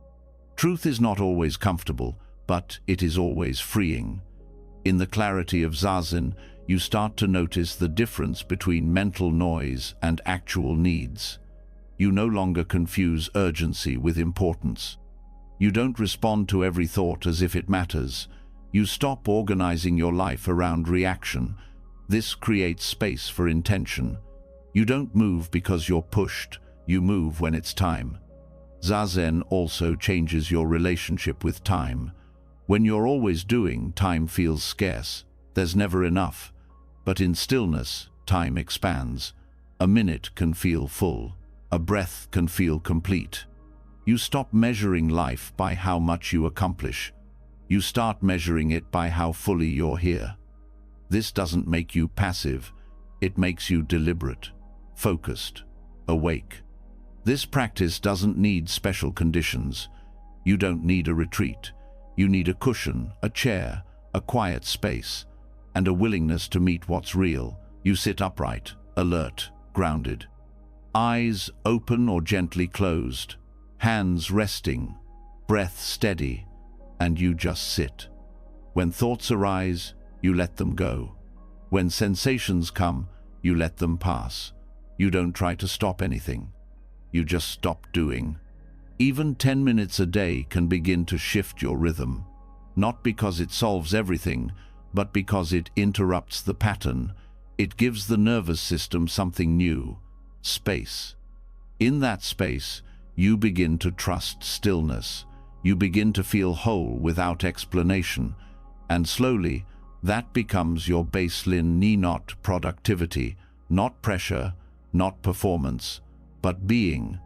This kind of being doesn't exclude action. It informs it. After sitting, you return to life with more clarity. You speak with less reactivity. You work with more attention. You rest without guilt. Because you're no longer acting to become, you're acting from presence. In a world addicted to speed, Zazen is resistance. In a culture obsessed with doing, it is a return to being, not as escape, but as truth. You are not here to keep up. You are not here to burn out. You are here to be awake, to be present, to be alive. Let yourself stop. Let yourself sit. Let yourself remember who you are without effort. As the practice of just sitting takes root, you begin to notice a profound shift not just in your energy, but in your relationship with effort itself. You're no longer chasing rest through productivity or trying to earn your worth through constant doing. You've felt what it's like to drop the struggle, to let the nervous system find stillness without reward. But the world still pulls. It tells you to either go all in or step completely out, to grind endlessly or abandon everything, to fix it all or give up entirely. This tension is everywhere, especially inside. And if you're healing from burnout, these extremes don't just slow your progress, they keep you stuck. This is where the middle way enters, not as a compromise, but as wisdom, a path of balance that cuts through the noise of all or nothing thinking. It doesn't ask you to give up your goals, nor does it tell you to suppress your needs. It simply asks you to stop swinging between the poles of overdrive and collapse, between perfectionism and avoidance, between burnout and withdrawal. All or nothing living is a cycle that feels normal when you're in it. You push too hard for too long, then crash. You overcommit out of guilt, then isolate from exhaustion. You set rigid routines to regain control, then abandon them at the first sign of failure. And with each swing, your nervous system becomes more dysregulated, your self-trust weakens, your clarity fades. You stop knowing what enough feels like. The middle way, taught by the Buddha after years of extreme asceticism followed by indulgence, is not a middle point on a graph, it's a living principle. It means seeing clearly what helps and what harms, what sustains and what depletes. It invites you to hold both discipline and rest without letting either become your identity. You learn to listen to your needs without swinging into indulgence. You show up for your life without disappearing into performance. In practical terms, this begins with how you structure your day. You stop designing schedules that demand perfection. You stop expecting every day to look the same. You create routines that support you, but leave room for change. You let yourself rest when you're tired, not only when you've earned it. You give effort where it's useful, and you stop when the cost becomes too high. Emotionally, the middle way helps you move through intensity without losing your center. You learn not to dramatize every dip in mood or over-identify with temporary states.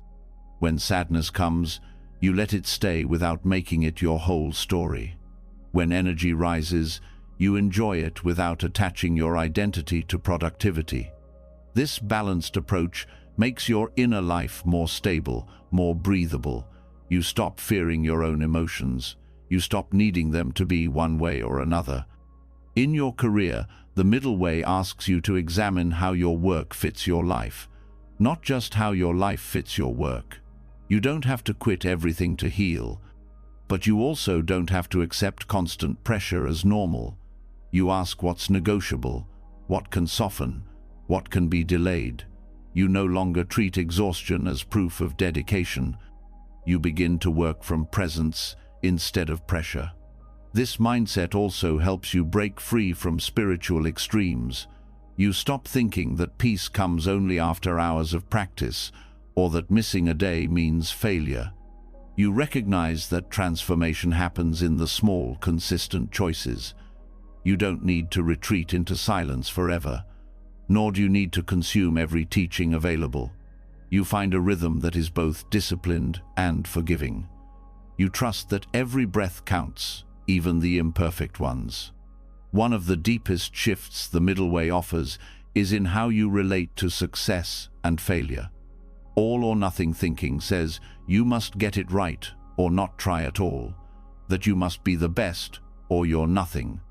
This creates fear around effort, shame around rest, but the middle way breaks that illusion.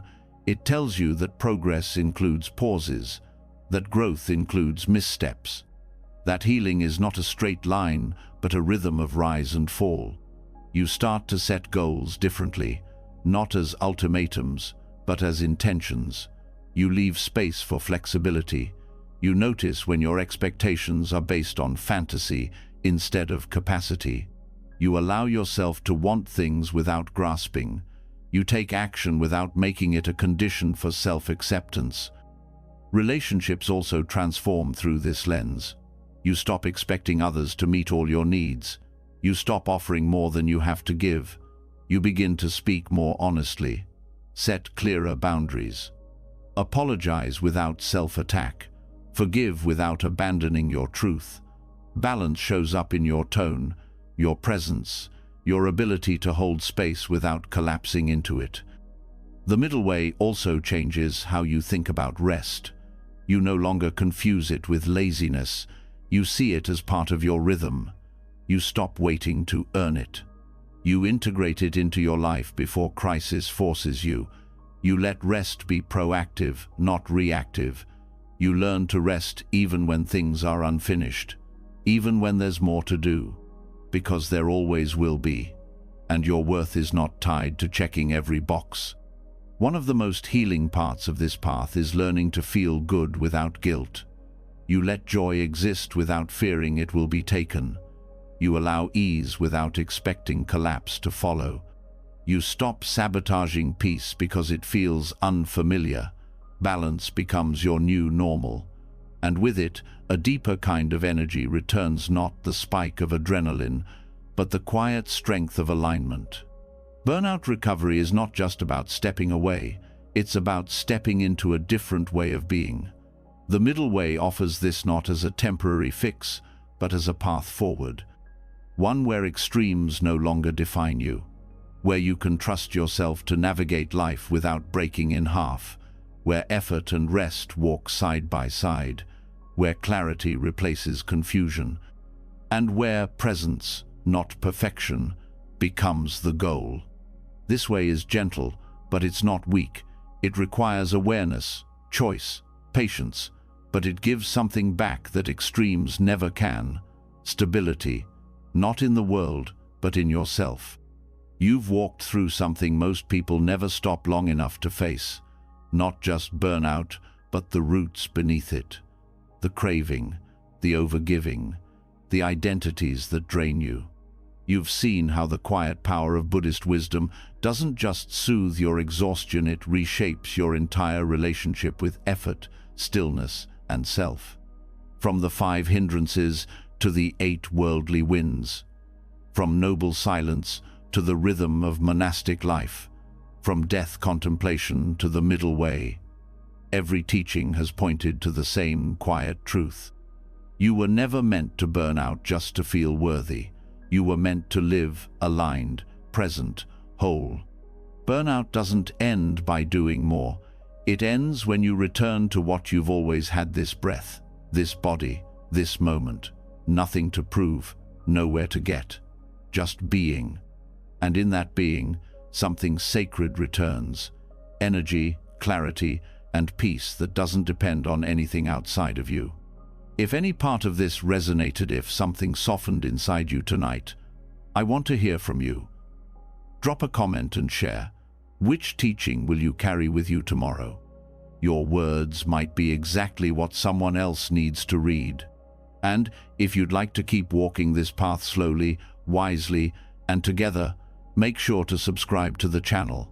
There's more to explore, more to release, more to remember.